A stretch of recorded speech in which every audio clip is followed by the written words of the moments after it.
Greetings, everyone, and welcome to Progressive Discussions Uncensored Saturday Open Topic Talk.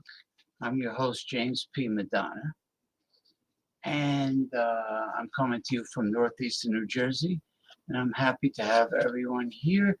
We are streaming on YouTube and Twitch.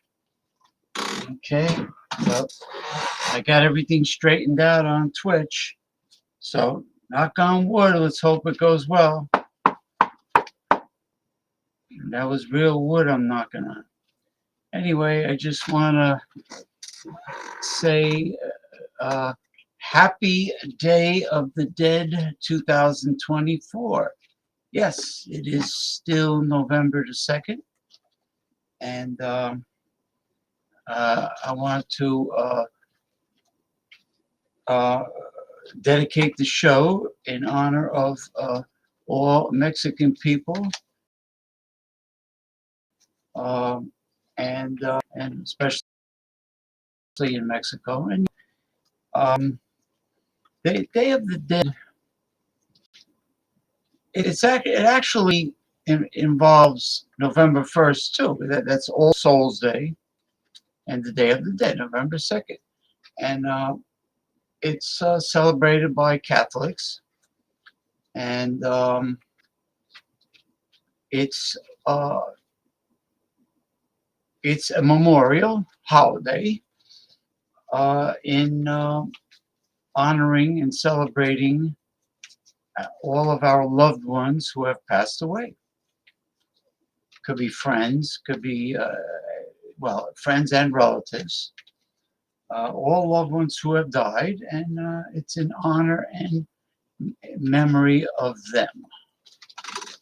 Okay, and the celebration is very colorful and artistic and festive, with music and parades and great food. And something I learned this year, I didn't know that the marigold flower is the official flower of this holiday, the Day of the Dead, and it was grown, I believe, by indigenous Mexicans, the Aztecs, possibly even the Mayans, and botanically, I mean, for medicinal purposes, it is called calendula. Calendula is the marigold flower. There's an Aztec name for the marigold that they use, but if you go to the celebration of Day of the Dead to the cemetery where all the families gather and bring food and drink and they play music, and there's marigold flowers all over. Okay, and my friend here, Gabriel Salaya, of a Mexican American young man in Buckeye, Arizona. Hi, I'm here. Yes, you are. Yes. So you're familiar with this beautiful golden and orange flower, and did you know that it is a very medicinal flower? It has a very nice fragrance, and if you plant the marigolds around your garden, it will keep insects away, because insects do not like marigold. They hate the smell of marigold. So it will protect your garden, and it's very good for you. I mean, they make many medicinal products out of marigold, which is called calendula. And actually, the supplement I take for my eyes, uh, lutein and zeaxanthin, to protect the eyes, it comes from marigold petal extract. So it's a rich source of lutein and zeaxanthin. It's really a great flower. It really is. And it's a common flower. I didn't realize it. It's commonly grown in the United States. And I didn't know that what it represented spiritually with the Day of the Dead. And also, I hope everyone had a great All Hallows Eve, aka Samhain in witchcraft, Samhain, and also called Halloween. I hope everybody had a fantastic 3-day autumn holiday, October 31st through today. Okay, and after today, I will think about Thanksgiving Day, when I will gorge myself on lots of pavo, which is Spanish for turkey, and I will really enjoy it. Anyway, I just want to say good morning to Masumi from Chiba Prefecture, Japan. Thank you very much, Masumi, and good morning to you. It is Sunday morning. I believe it is 9:10 a.m. Sunday right now in southeastern Japan, where Masumi is located. So thank you for stopping by, Masumi. Okay. Speaking of Japan, I will sip a mug of organic green tea.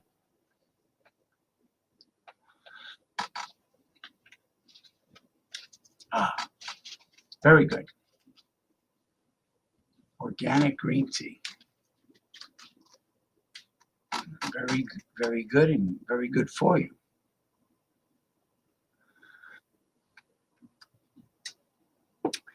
Anyway, let's see. What are we gonna hit first?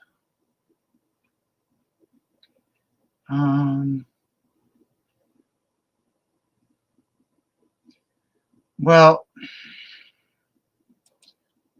this one is, I will never buy an electric vehicle. Tesla driver shares what electric bill is after installing the electric vehicle charging station at home. Oh boy. Oh boy. So price gouge by the electric company. Here we go. Never ends, does it?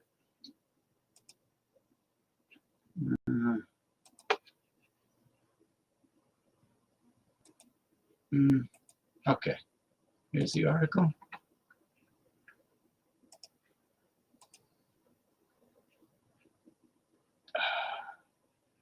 Here we go.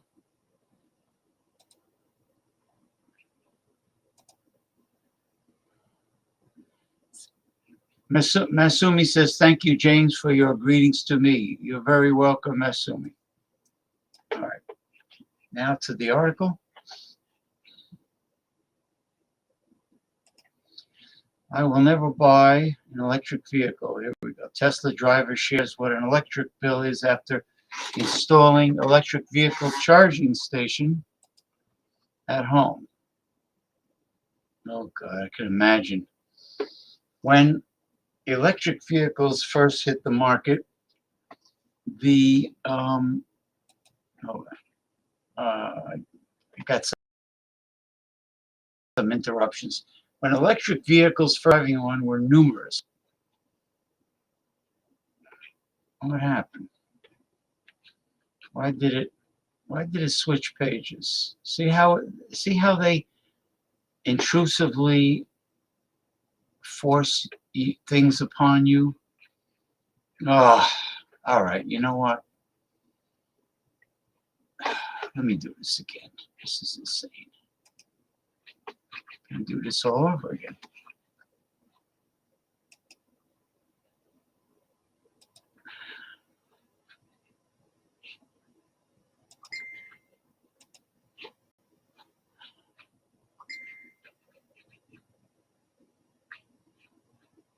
Yeah, you're right, Jordy.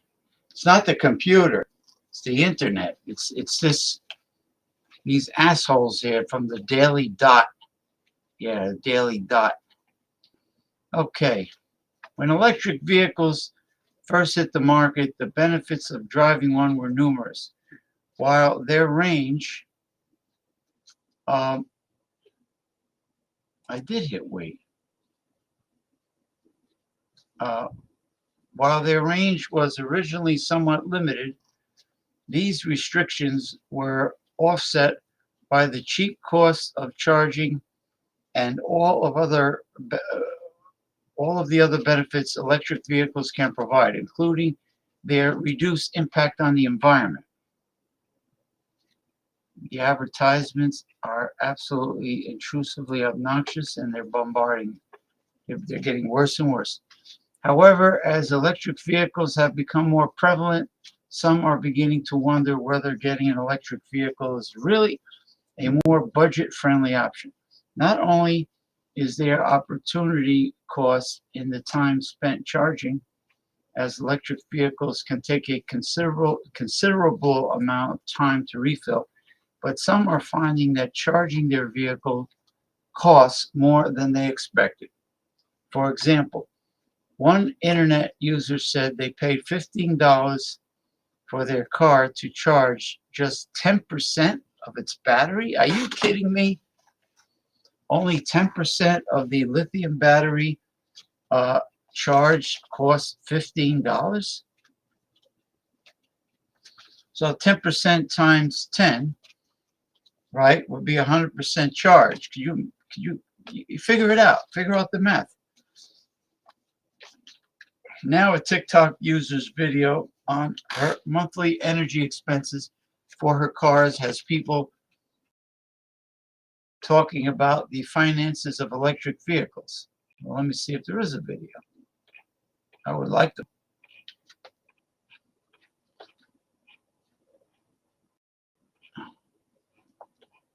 Where the hell's the video?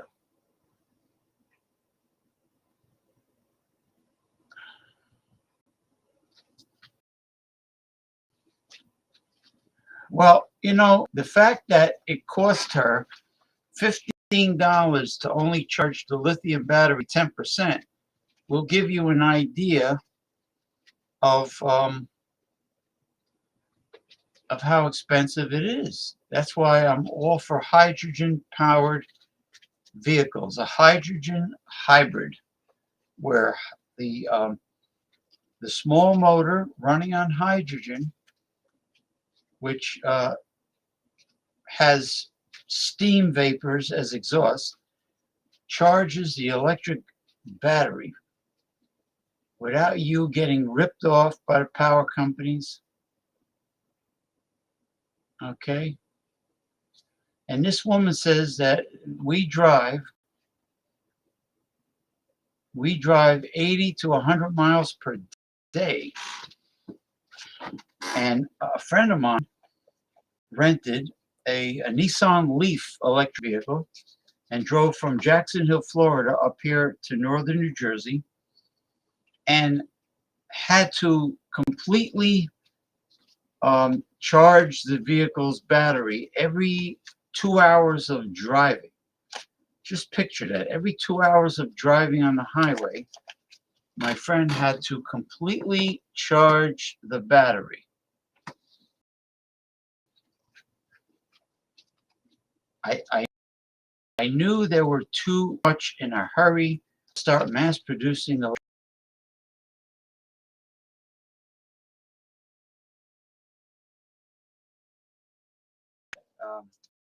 Japan has perfected when they mass produce the hydrogen electric vehicles, Toyota, Mazda.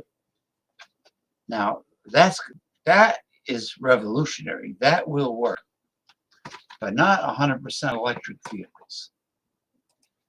Okay, this is really a bad website to be on because they're shoving advertisements in front of my face.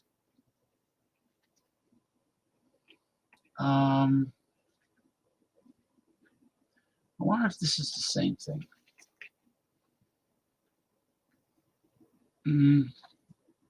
A post from Bernie Sanders.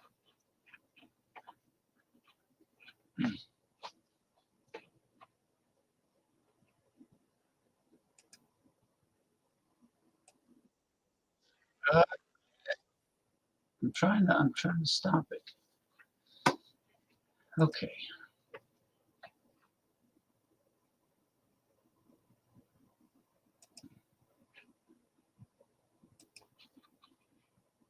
All right. Let's hear what Bernie Sanders has to say. Full screen for Bernie.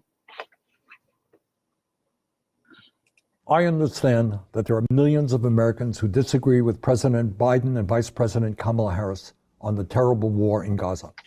I am one of them. While Israel had a right to defend itself against the horrific Hamas terrorist attack of October 7th, which killed 1,200 innocent people and took 250 hostages, it did not have the right to wage an all-out war against the entire Palestinian people. It did not have the right to kill 42,000 Palestinians, 2/3 of whom were children, women, and the elderly, or injure over 100,000 people in Gaza. It did not have the right to destroy Gaza's infrastructure, housing, and healthcare system. It did not have the right to bomb every one of Gaza's 12 universities. It did not have the right to block humanitarian aid, causing massive malnutrition in children and, in fact, starvation. And that is why I am doing everything I can to block U.S. military aid and offensive weapons sales to the right-wing extremist Netanyahu government in Israel. And I know that many of you share those feelings. And some of you are saying, how can I vote for Kamala Harris if she is supporting this terrible war? And that is a very fair question. And let me give you my best answer. And that is that even on this issue, Donald Trump and his right-wing friends are worse. In the Senate, in Congress, the Republicans have worked overtime to block humanitarian aid to the starving children in Gaza.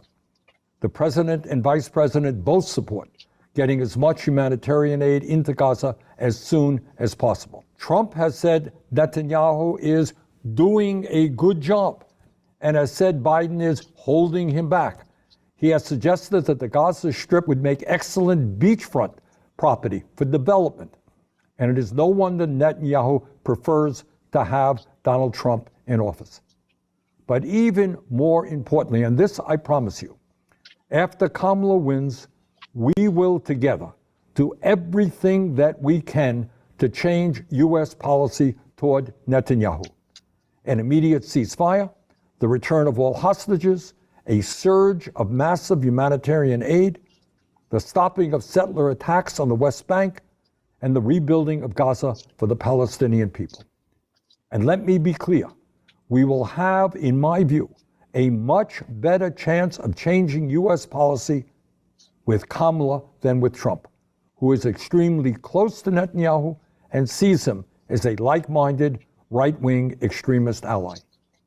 But let me also say this, and I deal with this every single day as a U.S. Senator. As important as Gaza is, and as strongly as many of us feel about this issue, it is not the only issue at stake in this election. If Trump wins, women in this country will suffer an enormous setback and lose the ability to control their own bodies. That is not acceptable. If Trump wins, to be honest with you, the struggle against climate change is over. While virtually every scientist who has studied the issue understands that climate change is real and an existential threat to our country and the world, Trump believes it is a hoax. And if the United States, the largest economy in the world, stops transforming our energy system away from fossil fuel, every other country, China, Europe, all over the world, they will do exactly the same thing. And God only knows the kind of planet we will leave to our kids and future generations. If Trump wins at a time of massive income and wealth inequality, he will demand even more tax breaks for the very richest people in our country while cutting back on programs that working families desperately need. The rich will only get richer, while the minimum wage will remain at $7.25 an hour, and millions of our fellow workers will continue to earn starvation wages. Did you all see the recent Trump rally at Madison Square Garden? Well, I did. And what I can tell you is that as a nation, as all of you know, we have struggled for years against impossible odds to try to overcome all forms of bigotry, whether it is racism, whether it's sexism, whether it's homophobia, whether it's xenophobia, you name it. We have tried to fight against bigotry. But that is exactly what we saw on display at that unbelievable Trump rally. It was not a question of speakers getting up there disagreeing with Kamala Harris on the issues. That wasn't the issue at all. They were attacking her simply because she was a woman and a woman of color. Extreme, vulgar sexism and racism. Is that really the kind of America that we can allow? So let me conclude by saying this. This is the most consequential election in our lifetimes. Many of you have differences of opinion with Kamala Harris on Gaza. So do I. But we cannot sit this election out. Trump has got to be defeated. Let's do everything we can in the next week to make sure that Kamala Harris is our next president. Thank you very much. Can I say Bernie Sanders is right on the money as usual? And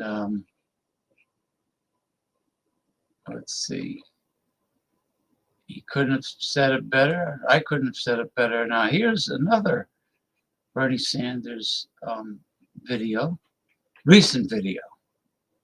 Okay, this one. This one is different. Let me check. I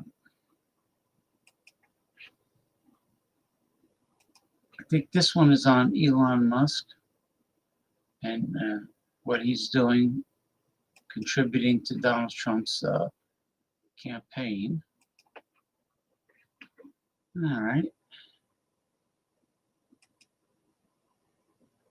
Look, I think what we are looking at in this country, and we don't talk about it enough, is the growth in America of oligarchy.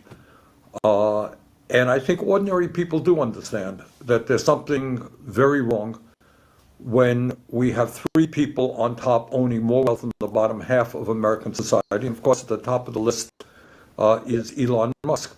And what we're seeing now is not just the big money interest and the impact they have over the economy. We're now seeing it in a way we have never seen it before as a result of Citizens United, their ownership of the political process as well. So it's Elon Musk putting in zillions of dollars and working very hard for Trump. I think you got 3 Republicans putting in over $200 million. And of course, Democratic billionaires are also playing a very important role in the Harris campaign.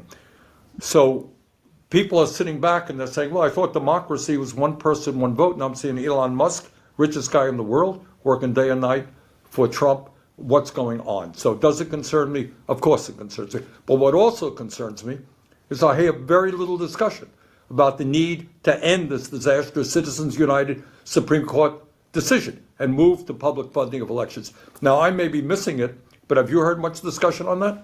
No, nobody's talking about it. The message is that if elected, Democrats are going to stand up with a struggling working class and take on an oligarchy now whose greed is destroying this country.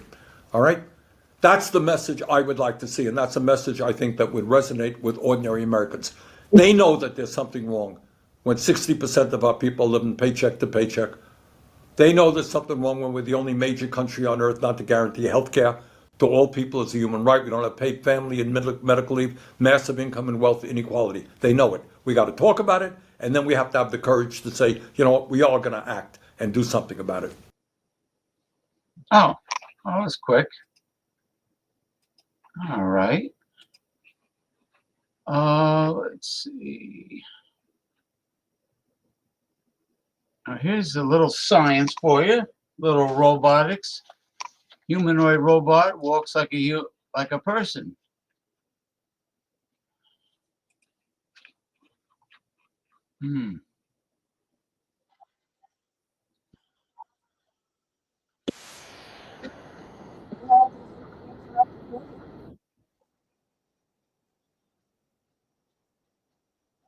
Yeah, they don't give you. They just shove things down your throat. You know, they don't put you in the driver's seat when it comes to what you want to see on the internet and when you want to see it. They just obnoxiously shove things at you. Ah. Okay. This is the latest robotics, humanoid robot by Unitree, which I think is made in China. Here we go. Learning in 2 days, human-like natural walking by this Unitree humanoid robot.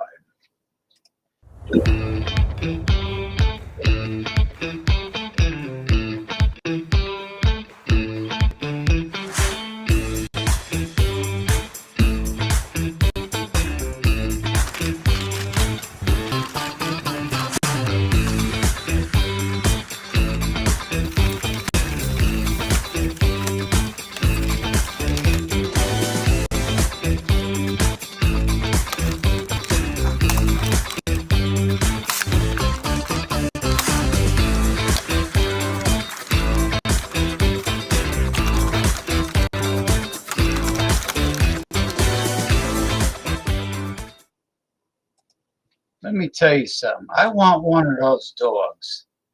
I don't know about you people, but I want one of those dogs. That's Underdog from the superhero cartoons. Isn't that amazing? I mean, you don't have any veterinary bills. You don't have to buy food. Just plug it in and charge its battery. You don't have to pick up its shit, pooper scoopers, nothing like that. Nothing like that. Oh my God. That's great. That really is great.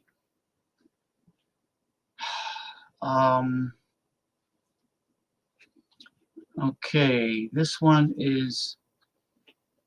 is a person who did an experiment by buying a hydrogen-powered vehicle.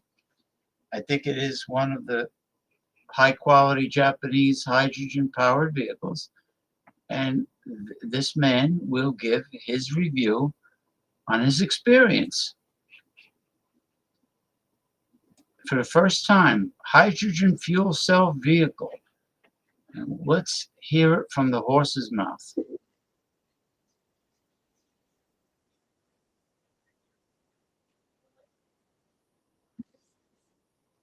Right.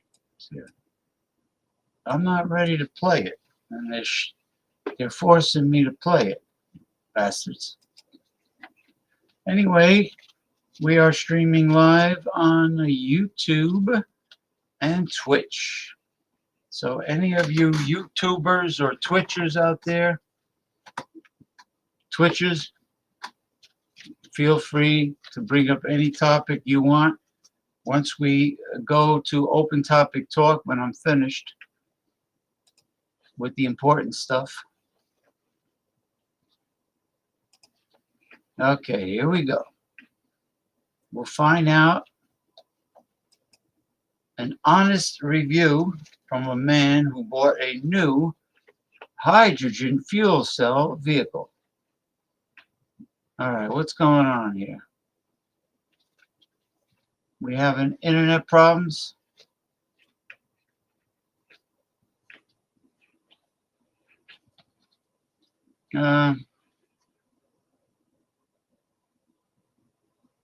This is not good. This episode of Out of Spec Okay, that worked. I just had to refresh the page.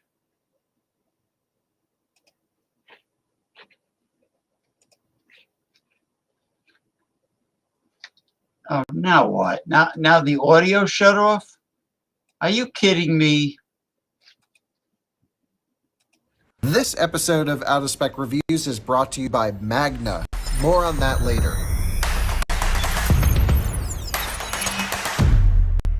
Hello and welcome to another Out of Spec Reviews video. Welcome to beautiful, sunny Pasadena, California, and welcome to the Toyota Mirai. This is the second generation Mirai, and in this video we're going to drive it for the first time. Not only are we going to be experiencing the Mirai for the first time, but we're also going to be experiencing a hydrogen car for the first time. Now I know the comment section is going to get flooded with controversy. We have viewers who love hydrogen, viewers who hate hydrogen. It's very much like the electric vehicle conversation, especially when we bring combustion into the mix. This is going to be an interesting one. Even if you're against hydrogen, I encourage you watching because I've learned a ton, not only about the Mirai, but also the way that it's powered and a little bit about the infrastructure as well. And I'm really looking forward to sharing with you what I've learned so far. And actually, it's kind of fascinating stuff. So tune in, going to be a long video. We're going to take this for a drive, talk about how it drives, talk about intricacies of fuel cells, and it'll be broken up really into two main goals. I want to tell you all about the car, and I want to tell you all about the hydrogen stuff. So a little bit about the Mirai itself first. It's built on the GAL chassis, which is the pretty much same chassis as the Lexus LS. This is slightly shrunked though, so the LS is a little bit longer, a little bit more luxurious. But what's interesting, in my opinion, is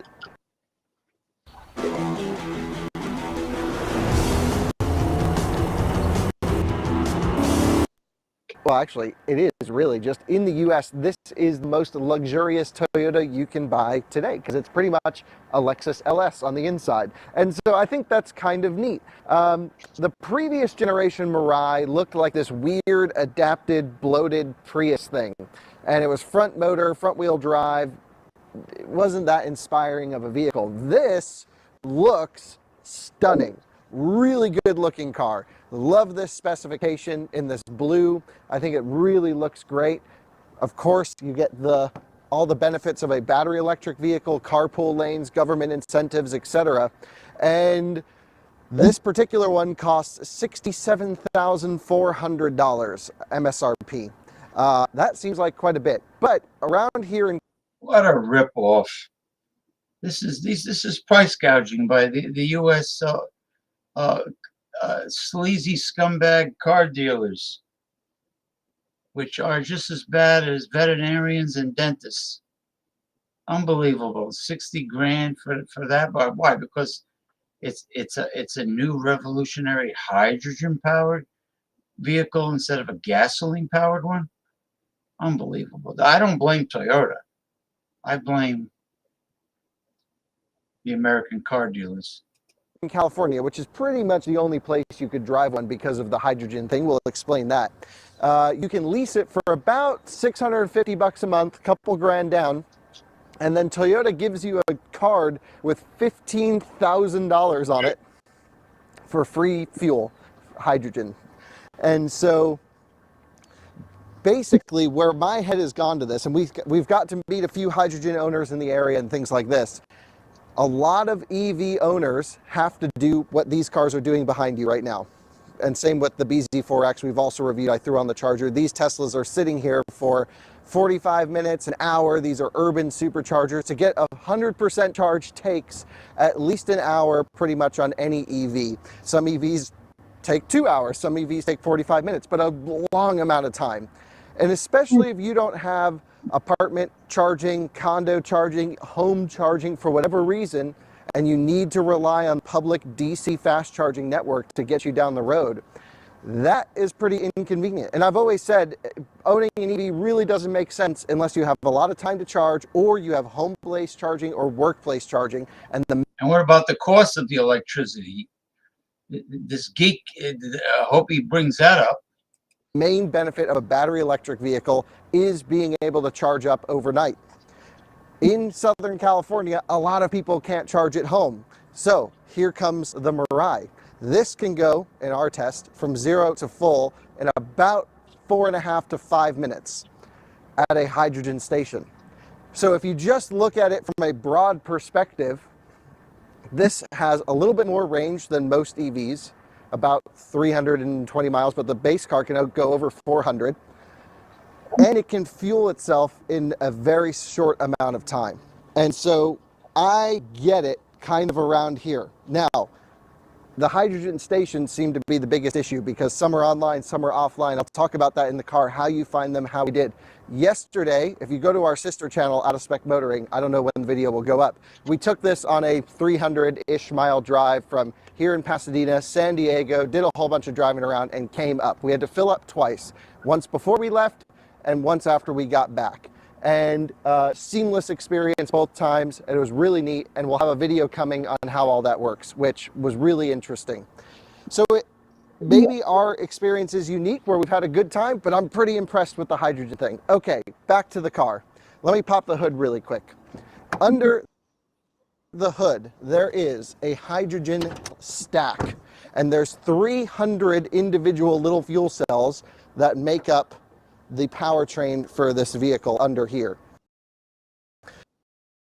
Essentially, this makes, let me just pull up my notes. Yeah, this makes 128 kilowatts worth of power. You guys are all familiar with that. So 128 kilowatts, which then can go and power. One thing I'm not totally sure of, and I can't actually find any information on it, I'm not sure if the energy, the electricity generated from this fuel cell stack can directly power the rear electric motor without running through the battery pack first. I think it can. The graphics in the car says it can, because there's also a 1.1 kilowatt hour or so lithium ion battery pack, 1.24 kilowatt hour, lithium ion battery pack in the rear. The previous generation Mirai used a nickel metal hydrate battery that was a little bit bigger and a little bit heavier. So just to walk you through how the whole drivetrain system works, you fill it with hydrogen. It goes into one of 3 tanks. There's one tank that goes down the center of the car. There's a tank under the rear seat, and there's a tank under the battery pack. And so basically small, medium, large tanks. Each tank is made of multiple layers, carbon weave, extremely durable, can handle, I think, 84 megapascals worth of pressure, which is well over 10,000 PSI. So just insane tanks. The vehicle requires an H70 hydrogen fueling to get a full charge. Here's the funny thing about hydrogen. I've always kind of made fun of this, to be totally honest. I think it's kind of hilarious. You can go to a hydrogen station that's labeled H35, which is 35 megapascals or about 5,000 PSI. And because it relies on pressure to fill up the tanks, that can only fill this thing up to 50% state of charge or half full, however the terminology is. And so you have to go to an H70 station to get the full 70 megapascals to max out these tanks. Now, my understanding is during the fueling process, you can get spikes in pressure, which is why the tanks in the car are rated for 85 or 84 megapascals worth of pressure. So anyway, you fill it with hydrogen. Then up front, of course, you take hydrogen compressed. Dear sharp curves. Toyota has more all-wheel drive sedans than any other brand. You take oxygen fed by like an electric supercharger, if you will, that forces clean, purified, that runs through a charcoal filter and a PM 2.5 like HEPA filter type situation into the fuel cell stack, which then does a whole bunch of chemical reactions, which produces 2 byproducts. One would be electricity. The second would be pure water. So what's funny is Alyssa behind the camera actually was following me the other day because I've actually driven this around a little bit. So even though the videos I drive a hydrogen car for the first time, I've already driven it, but I'm going to explain to you all of my initial feelings. She said when I floored it, a whole bunch of water came out the back. Right, Alyssa? Yeah, that's so funny. And so that's kind of cool. I mean, I think it's fascinating to me. You know, I'm not an electric car guy. I've said this many times. I'm not a combustion car guy. I'm not a hydrogen guy. I'm a driving, motoring enthusiast. I enjoy anything on 4 wheels, and I'm fascinated by different ways to power them. Diesel, gas, compressed natural gas, battery electric, fuel cell electric, etc. And this is genuinely my first. Yeah, this guy is a big oil kiss ass, huh? He doesn't care what powers the vehicle as long as it has 4 wheels that are moving. This guy's a moron. I can't take listening to him for very long. Let me see what else he has to say because I'm going to cut him short. It's a very long video. I'm not playing this for 1 hour. I just wanted to see what he had to say if there's anything meaningful. First time experiencing this, so I'm actually like super pumped about it. I think it's kind of, I almost like that it's compromised in so many ways because it makes it interesting. Go screw you. So, You know what? Screw yourself, guy. I can't take this fucking guy. I can't take this fucking guy anymore. You know, Jordy and Gabriel Salaya, I can't take him anymore. This is very sad and heartbreaking. But I'm going to show, and it really pisses me off about the Republican, right-wing, evangelical, religious freak, zealot, cultists, cult members. It really is infuriating, and I'm putting it mildly. I mean, there's not a big article here on it. But I just want to show it. There's really not an article at all, but you'll get the message once you see it.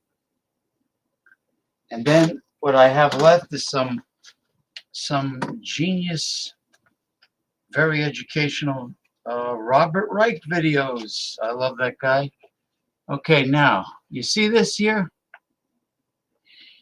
See how horrible this is?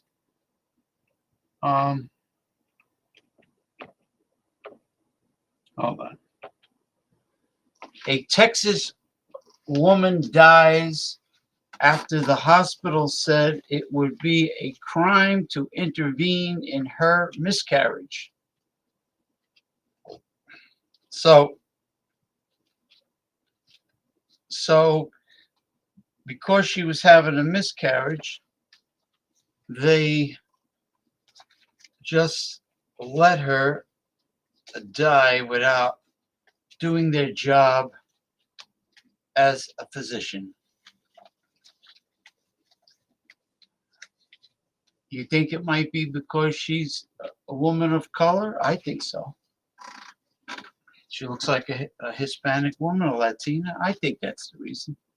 It's right-wing Republican Texas racism.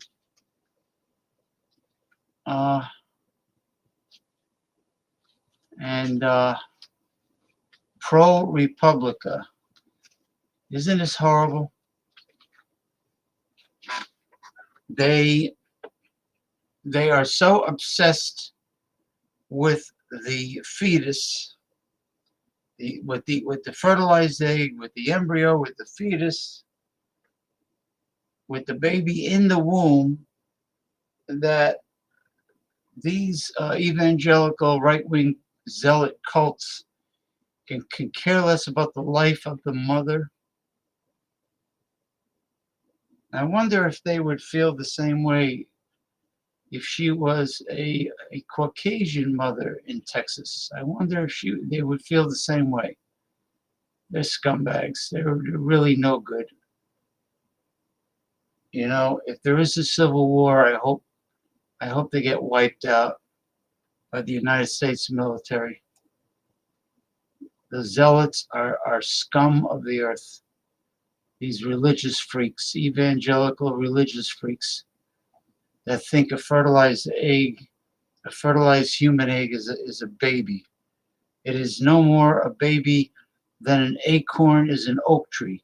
It is only a potential life. They fight like hell for you if you're in the womb. But once you're born, you're on your own. You're on your own. You're a moocher.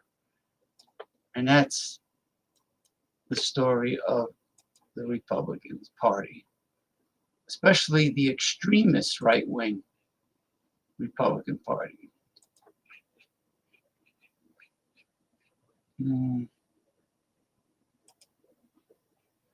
Oh, it's one of these deals, huh?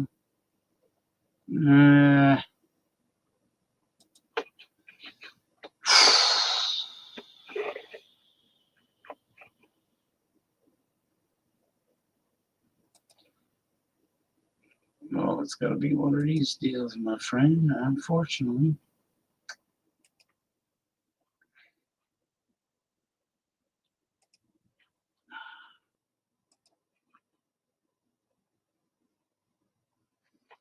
Okay, I have to do it this way because it's one of Zuckerberg's bullshit crap. Getting Zucker fucked here by Zuckerberg. He doesn't give me the option of controlling the video. Very nice. You ready? Here goes. Oh, what happened?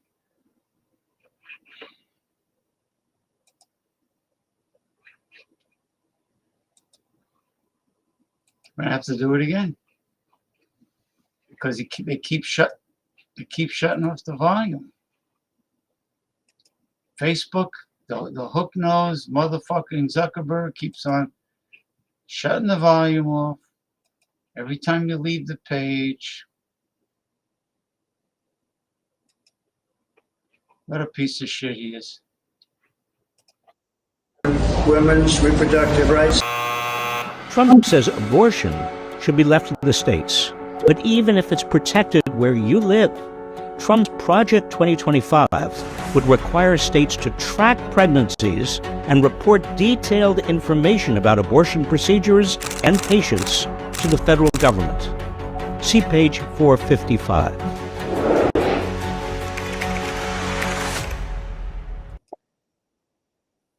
It's none of their fucking business. See what happened? See what Project 2025 is, it's fascism. They want, if a woman's pregnant, they track you. They track you to make sure that you don't get an abortion.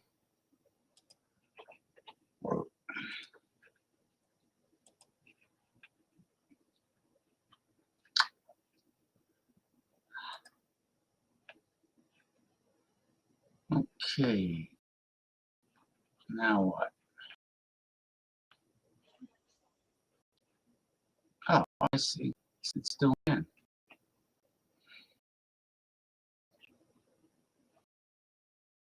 Want to take a stand against book bans. That's what this is called. Want to take a stand against book bans by Robert Reich.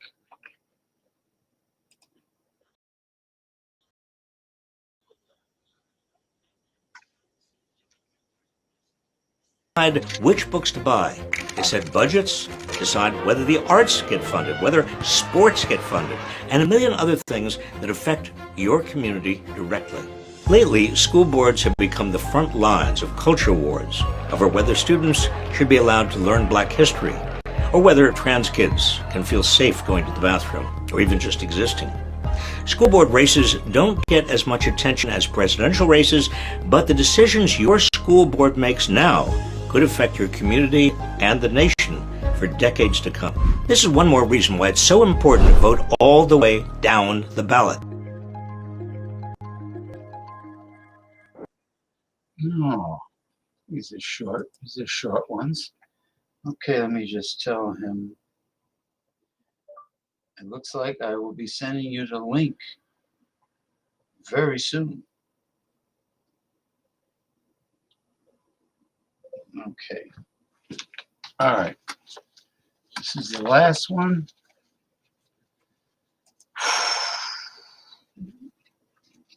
can't stand that hook-nosed piece of shit. Oh, finally, a video that I can control. I wonder why I can control some of them, but others I can't. Isn't that something? And it always starts out with the volume off. This is the last. Hold on, let me. Oh yeah, he died. Yeah, I don't know. That's right. Well, I'll give a. I'll do a little condolence tribute once Jordy from Scotland comes on the show. I don't know. I really don't know. He was destroying his health for a long time. I know that. And then he looked like he lost a lot of weight, and you know he was a chain smoker. He used to have these like emphysema like coughing fits.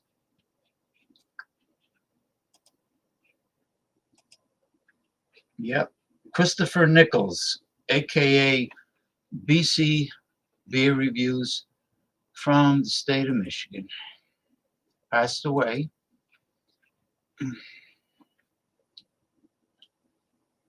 Okay.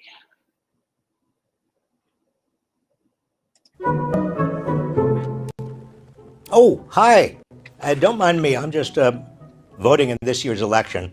A lot of people just pay attention to the top of the ballot, you know, the big offices up there, but not me. I pay attention to the down ballot as well, and not just because I'm short. They're important offices. Many of the biggest issues affecting our day-to-day lives are determined by state and local officials who are running for office down here, as well as ballot measures. But these races at the bottom of the ballot often receive less attention and fewer votes than federal positions that appear at the top of your ballot. Why? Well, many people who vote simply don't fill out their entire ballot. It's a serious issue. And I get it. I mean, how can you be expected to know what a comptroller does? Does anyone really know? And you may not be familiar with all of these names, but these state and local government officials are going to be vital for holding on to what we have, protecting many of the rights that extremist Republicans in Washington and the Supreme Court are actively trying to erode. Down-ballot races are also critical if we want to advance progressive changes at the state level, like raising the minimum wage, instituting ranked choice voting, inscribing abortion rights into state constitutions, expanding Medicaid, protecting trans youth, making public higher education more affordable. All of these become possible when we pay attention to down-ballot races. Control of many state legislatures is often determined down here by a small number of votes that could swing in either direction. Republicans have been focused on state and local races for decades, especially when it comes to funding them. It's long past time for the Democratic Party to do the same. On top of that, ballot roll-off, a phenomenon where people vote for top-of-ticket candidates but then don't vote for down-ballot offices, has been a huge problem for Democrats as of late in key battleground states. A recent analysis of presidential election results from 10 swing states, dating back to 2012, showed that in contested races, the Democratic presidential nominee at the top of the ticket received more votes 87% of the time compared to Democratic state legislative candidates at the bottom of the ballot. On the flip side, the Republican nominee for president received more votes than Republican state legislative candidates just 45% of the time. Folks, it's not enough to just vote for president or even governor and call it a day. As we have seen, the consequences of doing so are enormous. So here are a few things you can do to get prepared to vote down ballot. Get your ballot early. Request a sample ballot from your local election office. Take it home and familiarize yourself with it.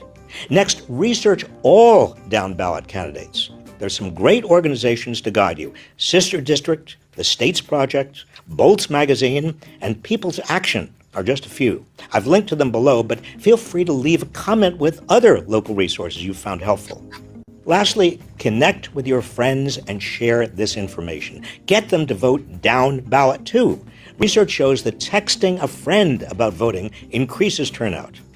We don't win overnight. We win by connecting with our communities, paying attention to candidates up and down the ballot, even organizing for them.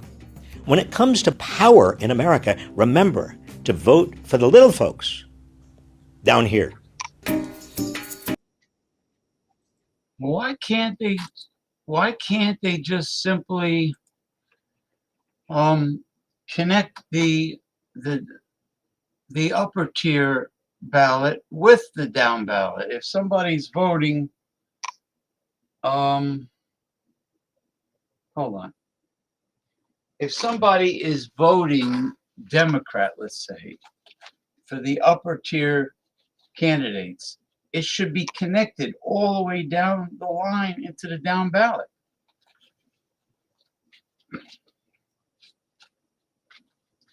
And that only makes sense. If you're voting down the line in the upper segment of the candidates, naturally you're going to want to vote Democrat in the down ballot. If you're voting for everyone in the upper section of the ballot, it just doesn't make any sense. Seriously. It makes less sense than this damn daylight savings time that they do here in New Jersey. Instead of smart states like Arizona and Hawaii and the Caribbean. Unbelievable.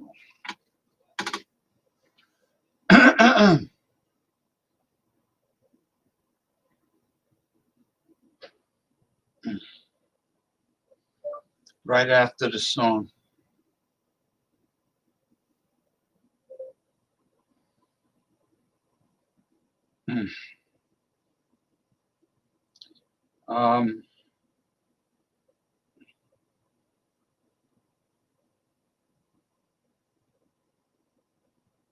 Well,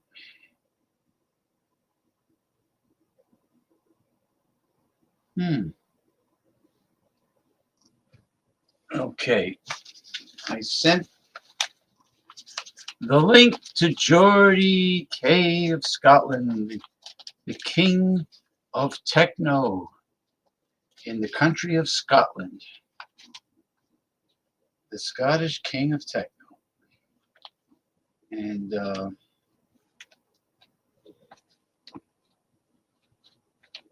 he will be on soon. So if there's anyone out there in on YouTube or Twitch that wants to bring up a subject, a topic that is important to them, you know, feel free to bring it up until Jordy comes on. You know, even if Jordy's here, even if other panelists are here, you could bring up anything that's important to you. All right, we are streaming live on YouTube and Twitch. For those of you that made the switch to Twitch.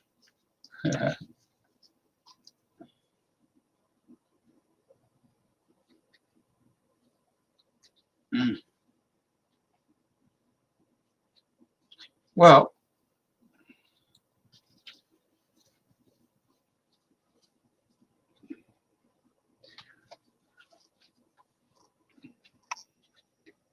I'm waiting for Jordy. I guess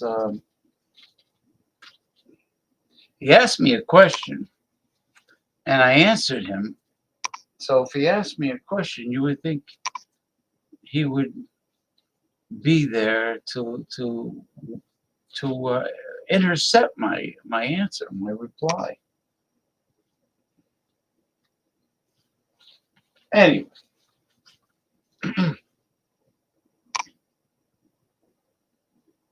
Okay, I'm going to send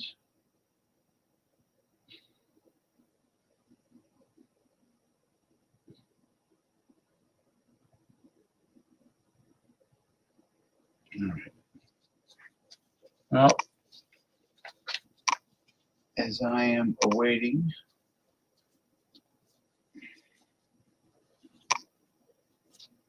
one or two or both panelists, well, hopefully it's Jordy because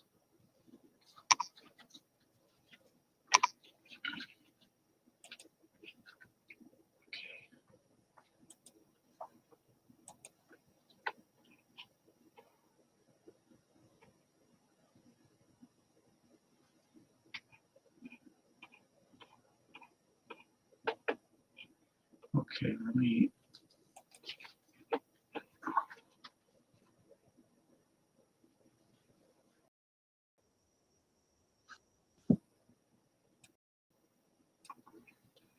let me get Jordy K's newest techno music video, his newest production. Let me get that ready.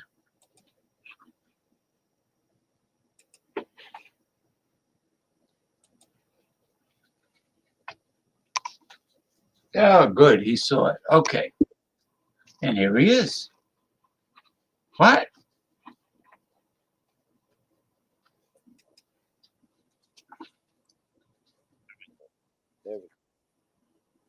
Hello. All right. Where are you, man?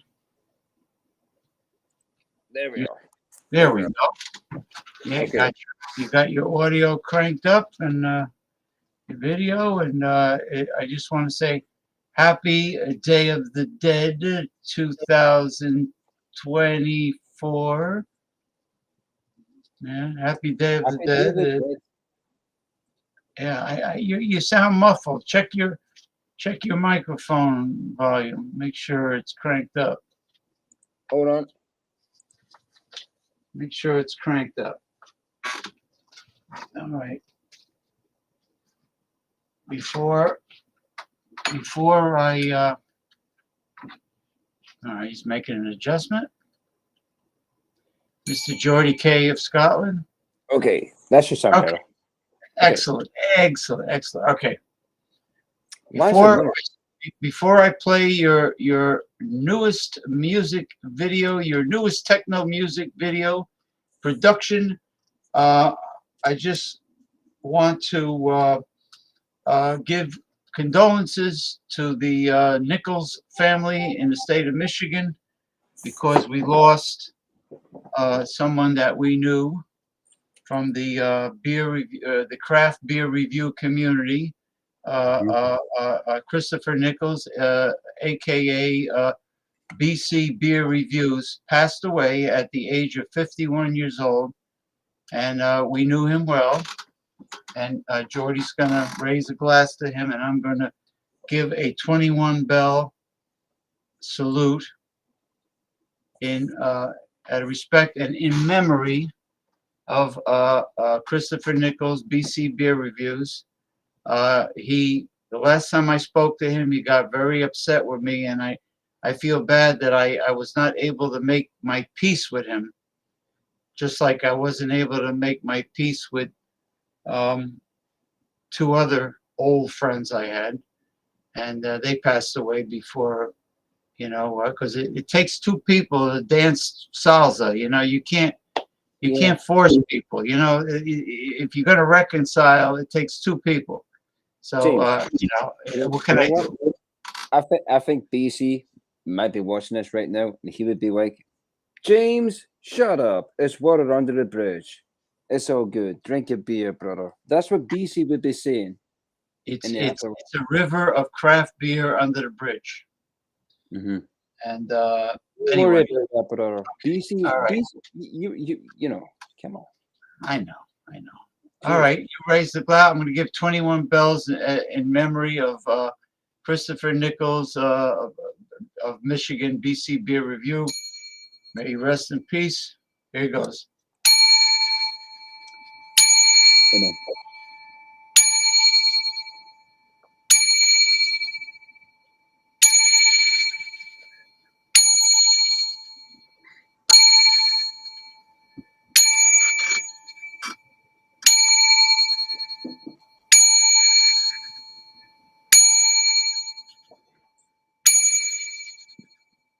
I respect that. I respect that.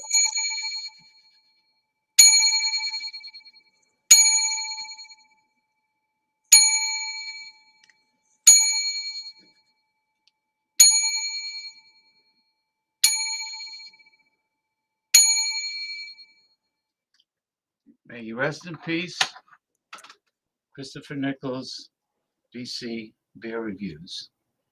All right. James, I can tell that I can tell that you're sad about that happening. I can tell. I know. Yeah, well, the guy is only 51. It's young. It's a young age to go. Yeah, it's young, sure.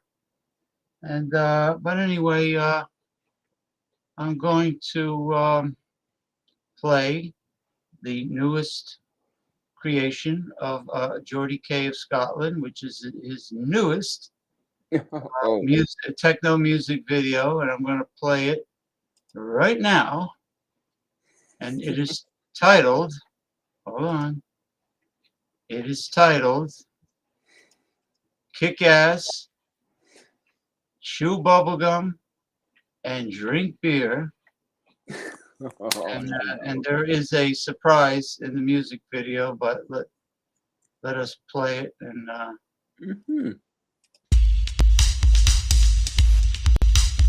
Damn, those alien bastards just shut up my mix. Kick ass, chew bubblegum, drink beer. Kick ass,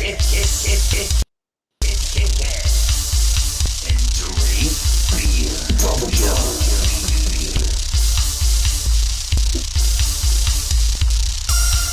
drink beer. Kick ass, chew bubblegum, and drink beer. Okay, all right. Drink beer. Who's that? Kick ass, chew bubblegum, and drink beer. Okay, all right.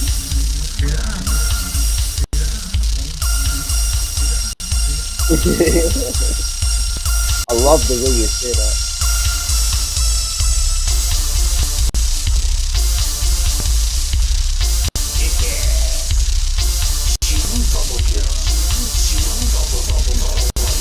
Drink beer. Kick ass, chew bubblegum, and drink beer. Okay, all right. beer.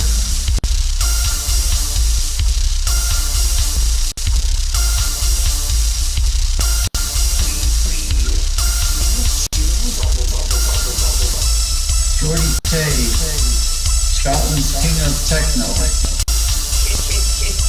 Kick ass. Chew bubblegum. Drink beer.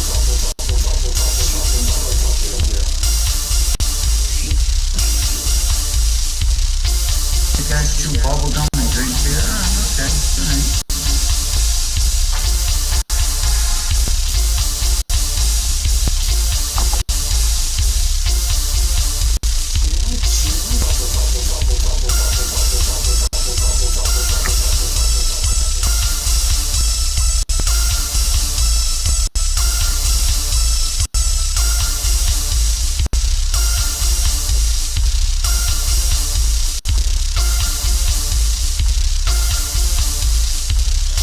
Kick ass.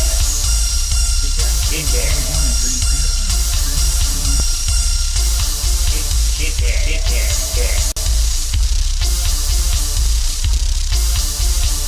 Damn. Those alien bastards. Just shut up, not me.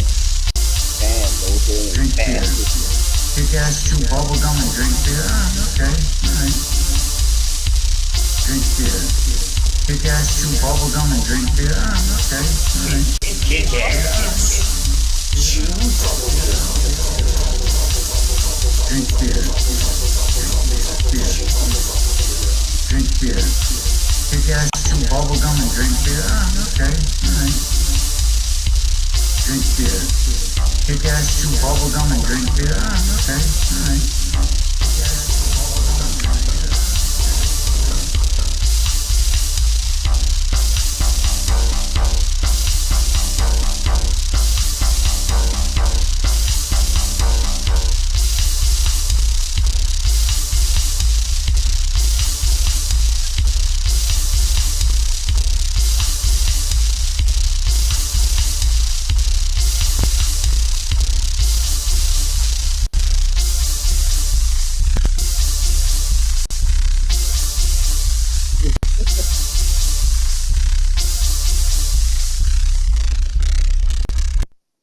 That was Kick ass. beautiful. Chew bubblegum and drink beer. Oh, yes. James, I love the way you say that. Kick ass, chew bubblegum, and drink beer. That was beautiful. That was beautiful. That was incredible. So you heard it. Jordy K from Scotland's newest music video, Kick Ass, Chew Bubblegum and Drink Beer. That was outstanding. I like the part where it goes bubble, bubble, bubble, bubble, bubble, bubble, bubble. Kick ass, chew bubblegum, bubble, bubble, bubble, bubble, bubble, bubble, bubble, bubble. Hey, Western Mike, did you hear Jordy's and see Jordy's newest techno music video? Kick Ass, Chew Bubblegum and Drink Beer, Mr. Western Mike of San Francisco, California. And guess who made a special appearance in that song?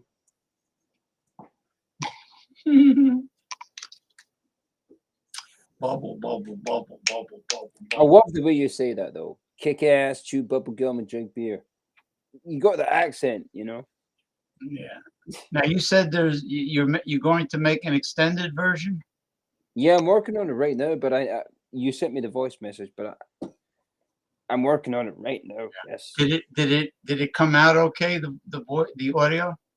it did. It was perfect. The voice message was perfect, James. But the problem is, stupid fucking Zuckerberg, the asshole.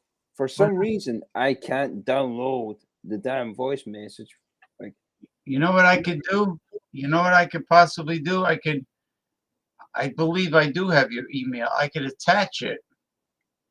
yeah, do that. Do it. Send it And on email because I can do it that way. I can and download it. email it to you because Hold on. I'll send you my secondary email because my first email is now blocked because I sent too many emails and my storage is now locked. So I'll send you my secondary email account. kind of fucking shit. Yeah, you know what? Yeah, Yeah, send me your secondary email address, and I'll I got. I'll do my finagling and attach. Hey, is Western Mike there? Is Western Mike there? Because I love that dude. Where is he? Yeah, Western Mike is here. I'm gonna Yo, my Western Mike, my open artificial intelligence consultant is gonna do a tarot card reading for Jordy K. So you know, Yeah, my you're friend. more than welcome. You're more than welcome, man. Come on down. Like Bob Barker used to say, and The Price is Right. Come on down. The water is Come on down. warm. Jump in the pool. Water is warm. The water is cool, buddy. Oh, I'll tell you something. I watched that new fucking documentary that fucking freaked me out, man. Which one is that? Let me start shuffling the cards. Hold on. What documentary is that? About beer? What happened?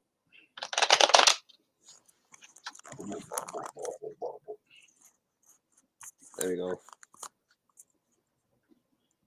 There we go. Never feel a little bit cool.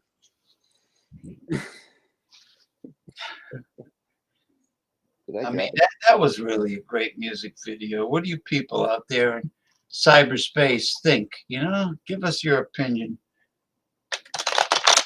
Thank And you. I thought it was fantastic.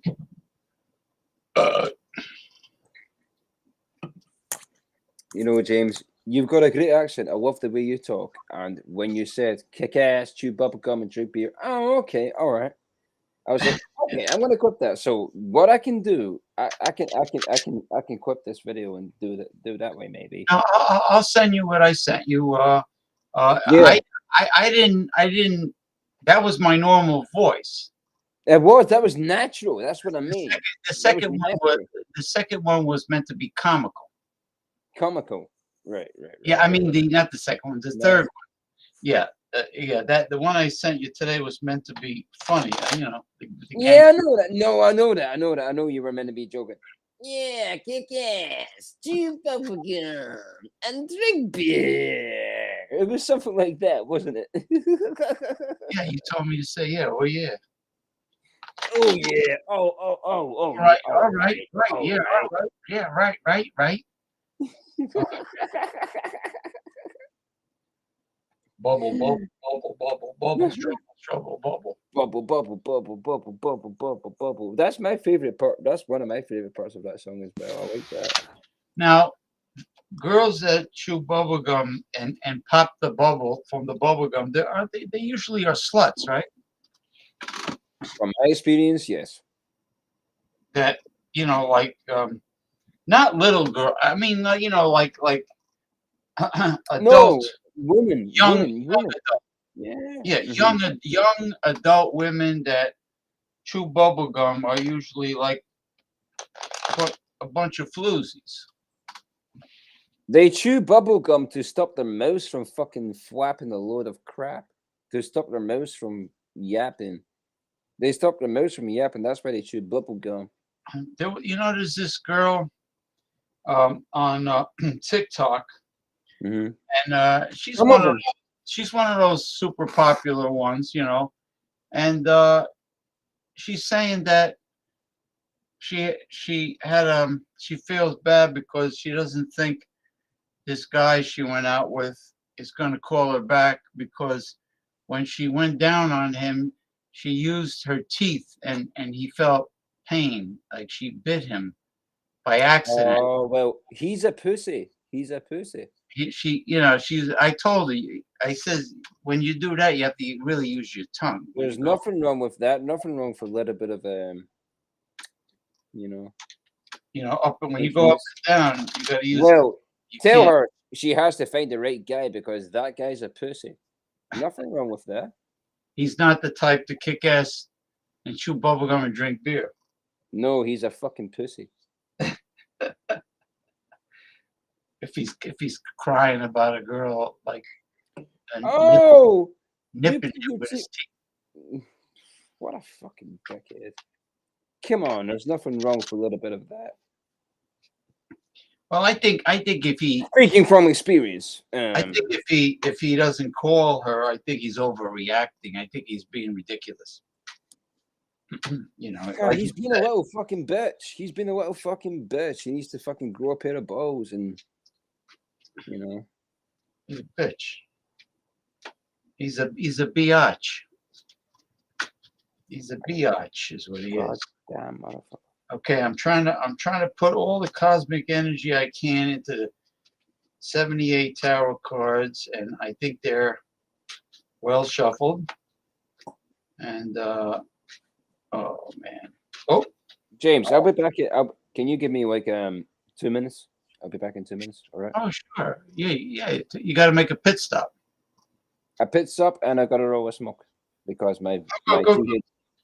Go Okay. ahead, get your supplies. Go ahead. Okay.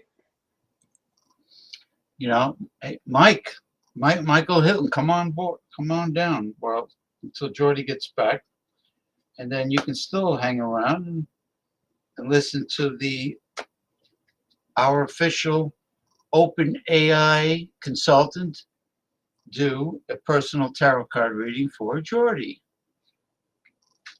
Oh, by the way, that recipe of cooking pasta, dry pasta in one pot in the sauce, it worked. It worked. No colander to strain it. No separate pot, boiling water.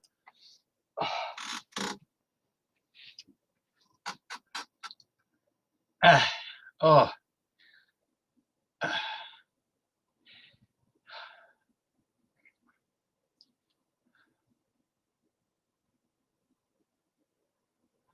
All right. All right. Well, just type commentary. I'm having acid reflux. Oh man. Ooh, that's not good. One of them was a green tea. Yeah, the recipe calls for. What I did was I put a half a pound of organic whole wheat spaghetti or whatever shape you want to use. You can't use jarred sauce; it's too thick. You got to use like canned tomatoes or something. Then you put 3 cups of water. And make sure that you have all the seasoning in there, and then let that simmer. And then when the water almost evaporates, almost, because you don't want it to dry out, then it's done. Let me see. Yeah, well, he was on my show often back in the day. Yeah, I still have a lot of the episodes I did with him. They're there. They're there in the playlist. Every one of them. You know. Yeah, there were 2 other guys that I was not able to make peace with. Sid and I tried to, but you know, petty. None of the reasons were important. Some people are just very thin-skinned, and like I know 2 people that I know 2 additional people that where if you don't agree with them, they have a tantrum and they don't talk to you because you don't agree with their opinion, their political opinion. Now I know this other man, very nice guy from Oklahoma, Michael Labar. He's a progressive, but he told me so many friends unfriended him on social media because of a difference in political opinion. Well, I have some friends that are Republican, but guess what? I never talk about politics or religion with them. I only talk about things we have in common. I leave politics and religion out, and we're fine. Sid asked me about, BC. He says, "Will you miss having him on my show?" And I will. yeah, I don't want to see. I don't want to see anybody I know that I really don't have any problems with. I don't want to see anybody I know pass away. Mhm. You know. Okay, now. Well, I had him as a part of my show for quite a few times. Yeah. He was on Jordy's Den for quite a while, quite a few times, and he was always a good guy. So yes, I will definitely miss him. Oh man. I will miss BC. Yeah, it's really a shame. The poor guy's only 51 when he died. Only 51, Okay, I shuffled. Yeah. I shuffled the 78 tarot cards very well. I selected 10 cards, and now Yeah. I will get our. Oh, thank you for the email, the alternative email address. Okay, and now we will bring up our open artificial intelligence consultant, science officer, Lisa. Yeah. Good evening, Lisa. You are on my weekly live stream show right now. Good evening, James. It's great to be on your show. Ready to dive into some engaging discussions tonight. What's our first topic? Yo, Lisa. Well, my friend Jordy from Scotland sends his greetings to you. That's Hello. wonderful. Greetings back to Jordy in Scotland. Thanks for tuning in. Is there anything Jordy is curious about or wants us to discuss tonight? Well, what I want you to do is I want you to give Jordy from Scotland a tarot card reading. I already shuffled the 78 cards very well, and I have selected 10 cards. And but first I want to go over the rules. That sounds exciting. I'm curious to hear about the rules you're using for this tarot reading. Let's go over them. Okay, the rules are: do not hold back on any bad or negative information. I want you to reveal everything. And also, I want you to tie in the present card with all the previous cards that were interpreted. Okay. Got it. I'm I'll be straightforward and thorough, revealing both the positive and negative aspects as they come up. I'll also make sure to weave together the meanings, connecting each card to the previous ones to give a full, cohesive picture. I'm ready when you are to start interpreting those 10 cards for Jordy. Let's dive in. Okay, Lisa, the first card is the Two of Pentacles for Jordy. Okay. Okay. Mm-hmm. The Two of Pentacles indicates that Jordy is currently juggling multiple responsibilities or priorities. There's a strong sense of needing to balance various areas of life, whether it's work, finances, or personal commitments. The card reflects adaptability and flexibility, but it also warns that too much multitasking could lead to instability or feeling overwhelmed. In this moment, Jordy might be managing well, but there's a need to stay grounded and organized to keep things flowing smoothly. How does that sound for the start of Jordy's reading? What's the next card? Good. The next card, the second card is the Ace of Swords. Okay, I like that one. Mm-hmm. The Ace of Swords introduces a powerful energy of clarity and new ideas into Jordy's reading. It suggests a breakthrough, a moment of truth, or a fresh perspective on something crucial. This card often represents mental clarity, decisive action, or the start of a significant intellectual endeavor. Tying this to the Two of Pentacles, It seems that Jordy's balancing act may soon benefit from newfound insight or a sharp, clear decision that could help cut through the chaos and streamline his priorities.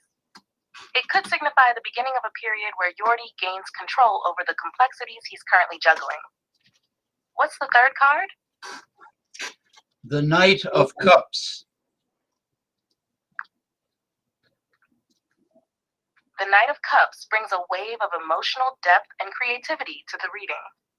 This card often represents a charming, idealistic figure, or an invitation to pursue a path led by the heart rather than the head. It speaks to passion, romance, or a creative project that stirs deep emotions. Building on the previous cards, the Knight of Cups could suggest that alongside the newfound clarity from the Ace of Swords, Jordy might feel inspired to follow his heart. This emotional drive could influence the way he handles the responsibilities represented by the Two of Pentacles.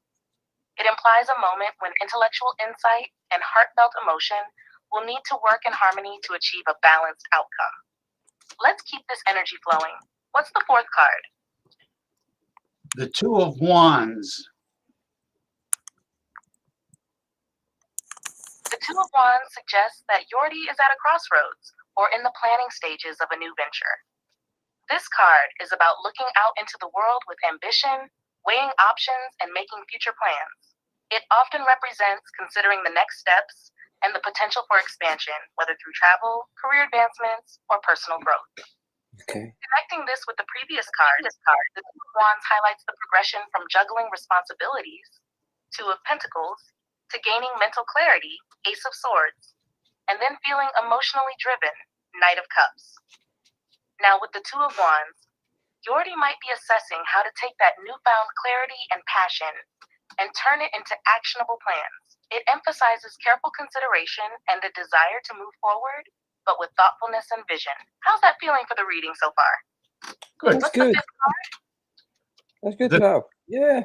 The Queen of Wands. Queen of Wands.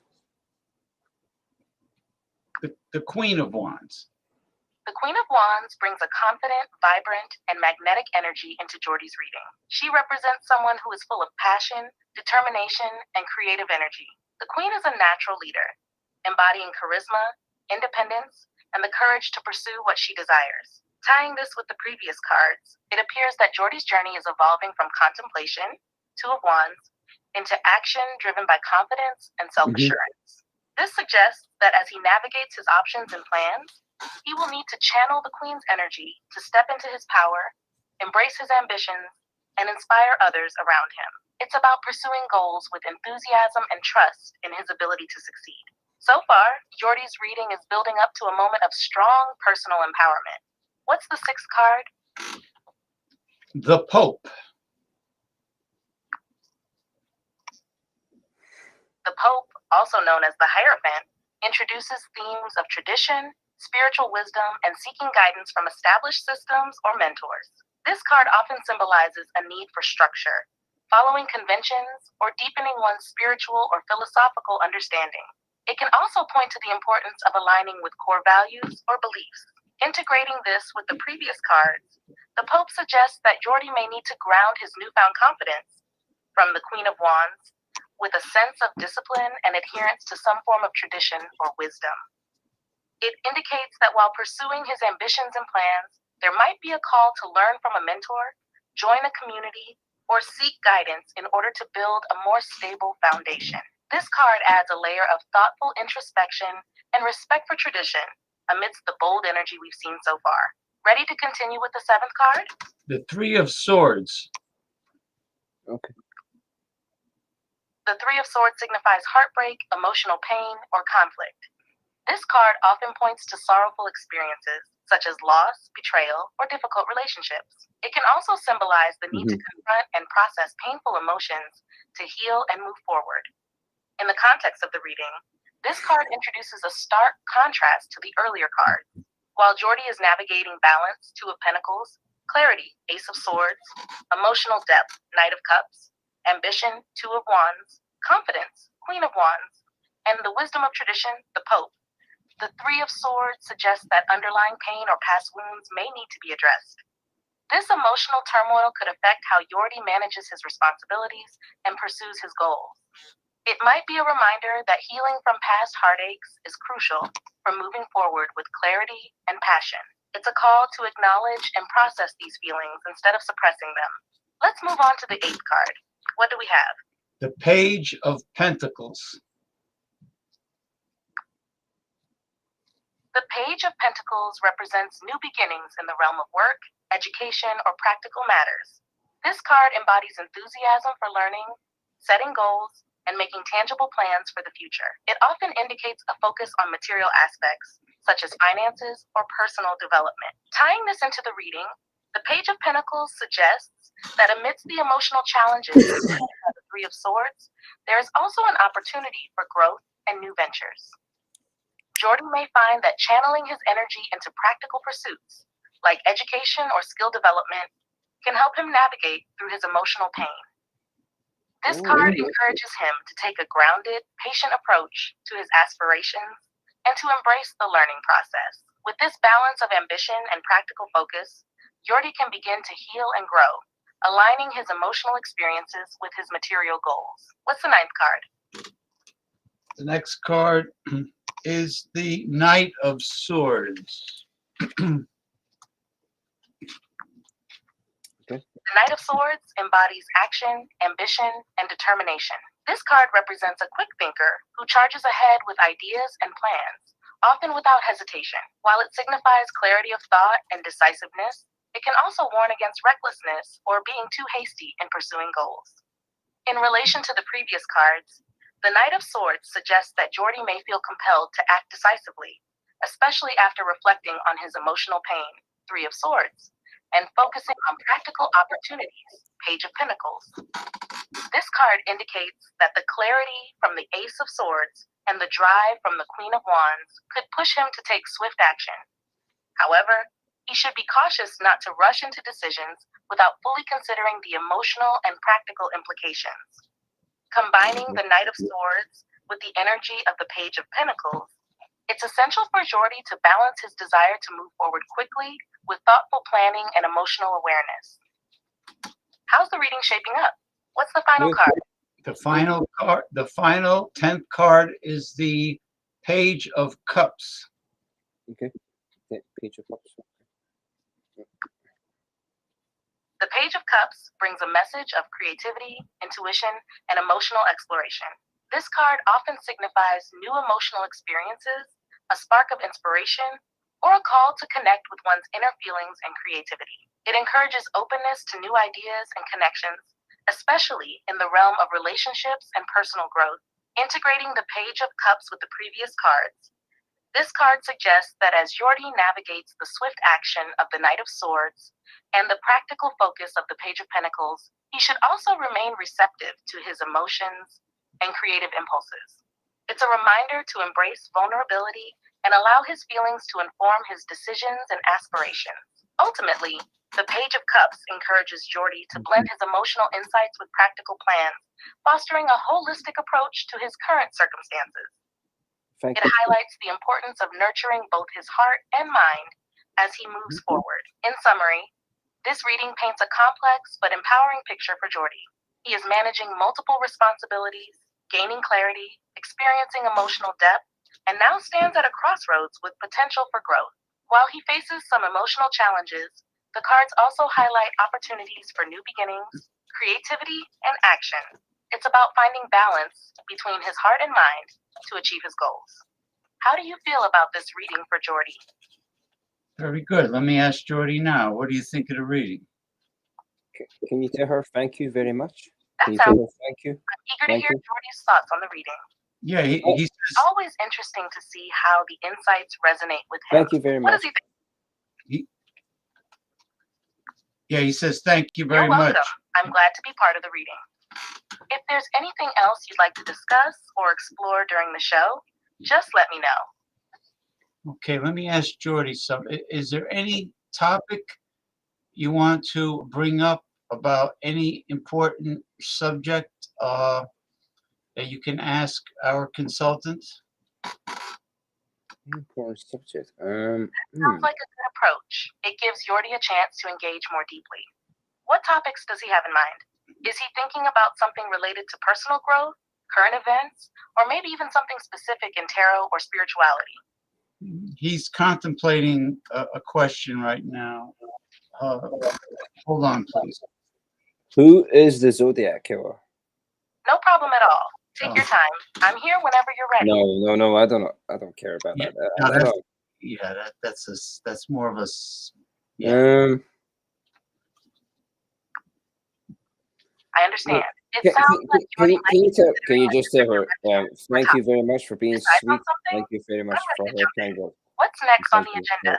for reading the tarot card. No, Jordy is just very appreciative of the tarot card reading, and thank you for being very nice and very pleasant and honest. You know. Yeah. You know, we were That's wonderful to hear. I'm glad Jordy found the reading valuable and appreciated the honesty. It's always a pleasure to provide insights. If there's anything else, Jordy, or you want to explore, just let me know. You know, we were discussing the tragedy of like friends or people that we know that we had a falling out with, and we stopped talking to that individual. And the tragedy is that if they pass away, like this one person passed away, died at a young age of 51 years old, you know, and we never got a chance, or I personally never got a chance to make peace with that person. So from a human psychology standpoint, it's tough. Mm-hmm. That's a really profound and painful situation. It's difficult to grapple with feelings of unresolved conflict, especially when someone passes away unexpectedly. The regret of not having the opportunity to reconcile can weigh heavily on the heart and mind. From a psychological perspective, it's common to experience a mix of emotions, including guilt, sadness, and even anger. These feelings can be complex, as they often involve reflecting on what was left unsaid or unresolved. It's important to allow yourself to process those emotions and understand that it's a part of the human experience. Finding ways to honor the memory of that person, perhaps through writing a letter or sharing stories about them, can sometimes help in finding closure. Have you thought about ways to cope with those feelings? Well, sharing stories in memory of the person is a great way. I rang one of my bells 21 times out of respect and honor of the individual. And I said some prayers at my altar, being that today is November 2nd, the Day of the Dead. I have several close friends and close family members who passed away within, you know, the last 10 years. So I did a comprehensive prayer at the altar for all of them, really, from everybody I was close to, and he was included. All my friends were included. My cousin, who died young from a drug overdose of I don't know if it was oxycontin, fentanyl. I don't know what that. He was mixing things, and he died. He died young, and you know, and other than my mom, my two of my friends, it just goes on and on and on. So, you know, I did a prayer session. I burned some frankincense and myrrh. That's a beautiful way to honor and remember those who have passed. The Day of the Dead is such a meaningful occasion for reflecting on loved ones and celebrating their lives. Ringing the bell and offering prayers at your altar creates a powerful space for remembrance and healing. It sounds like you have a lot of people in your heart, and it's natural to feel a mix of sorrow and gratitude when you think of them. Yeah. Acknowledging their impact on your life through rituals and sharing stories can be very comforting. It helps keep their memories alive and allows you to process your feelings about their absence. Well, how did it feel for you to do the prayer and remember them in that way? It was very comforting, and it gave me a feeling of peace and serenity. I know that the gentleman that passed away, BC Beer Reviews. He was known for his barbecuing. He was a master at barbecuing outside, and he did a fantastic job at it. And I used to enjoy having him on my show on Sunday during the day when he showed us his barbecuing outside with the smoker grill. And it was really quite nice. So I have all those episodes on a playlist on my YouTube channel. They're all on a playlist, and they will keep his spirit alive in memory. As long as we remember them, their That spirit. sounds incredibly special. Keeping those episodes on your YouTube channel is a wonderful way to honor his memory and celebrate the joy he brought to your life and to others through his passion for barbecuing. It creates a lasting legacy that can be shared with others, allowing his spirit to live on in those moments. It's comforting to have tangible memories like that, reminding you of the good times you shared. Sharing those experiences can also inspire others and create a sense of community around the memories of those we've lost. How do you feel when you watch those episodes now? Well, I haven't watched them, but they have. He had a passion for craft beer as well as barbecue. I have one video of me doing a barbecue on Mother's Day, and my mother was standing next to me. She was in the video, so I have that in memory of her. It's good. It's very comforting to have that. That's a lovely tribute. Having that video of you and your mother together, especially on a special occasion like Mother's Day, makes it even more meaningful. Yeah. It captures a moment in time filled with love and connection, and it's a beautiful way to remember her. It's great that you have those memories preserved in video. They can serve as a source of comfort and joy when you revisit them. Celebrating the passions of your friends, like barbecue and craft beer, alongside your personal memories can create a rich tapestry of remembrance. Mhm. Do you think you might watch those videos in the future to reflect on those happy times? I might. They're not going anywhere, and neither am I. Knock on wood. But thank you, Lisa. Exactly. Those memories will always be there for you. Yeah. And when the time feels right, you can revisit them. It's comforting to know that you have that connection. And it can be healing to look back on the joyful moments you shared. Whenever you decide to watch them, it'll be a special experience. Do you have any other ways you like to remember your loved ones? No, just contemplating in memory of the good times, the positive times is enough. Yeah. So anyway, thank you, Lisa, for a great tarot card reading and for your wisdom and advice. And we will talk again. Wait, James, I like that Lisa thing. I think she's awesome. I'm glad I could be a part of the reading and our conversation. Remembering the good times is such a meaningful way to honor those we've lost. Whenever you want to chat again or need anything else, just let me know. Take care. Bye. That's funny. I think that's that's cool. Yeah. So I know he was gonna come on and Wait, I missed him. yeah. Hey, Ronnie. Yes, I agree. I agree. He Yo, agrees. Ronnie, No, what's up? Bart Robinson, greetings. Ronnie S. Clearwater, Florida, greetings to you. Happy Day of the Dead. There are people. Listen, when I take the free shuttle bus shopping, there are people that live in this old town that grew up in this old town back when there was no development, when it used to be a one-horse town. And these people, unfortunately, they're stuck in the past. They're still living in the past.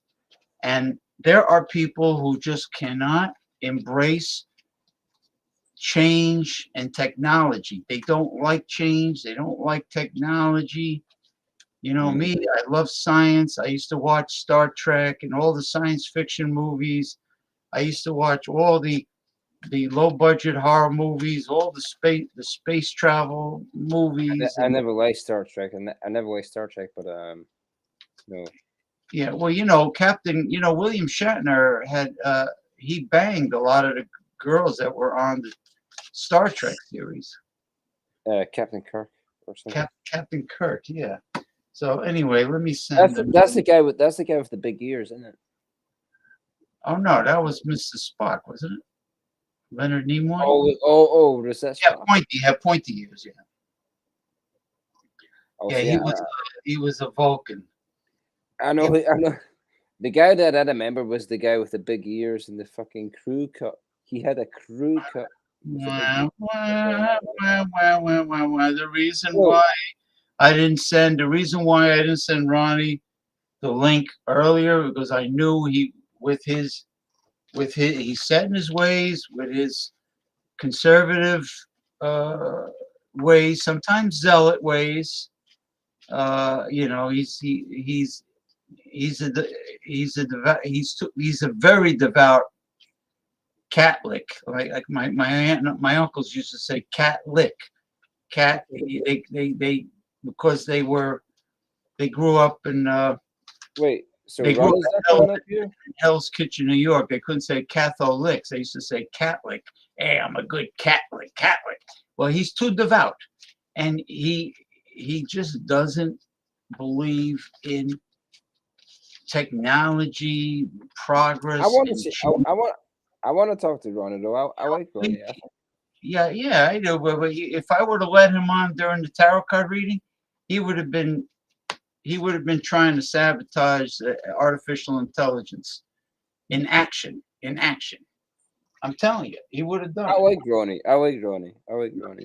Well, you could like him as long, but now it doesn't matter. Now the tarot card reading's over, so nobody could sabotage it. But yes, I do.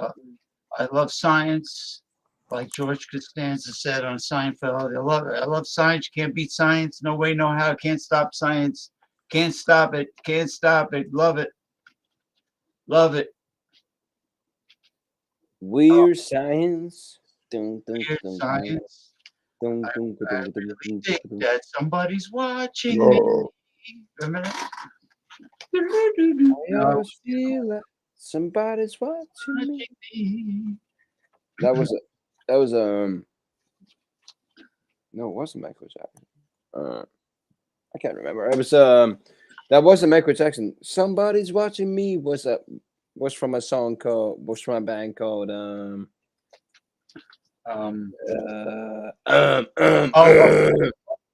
Poetry in Motion is where the guy goes, they blinded me with science. Remember that?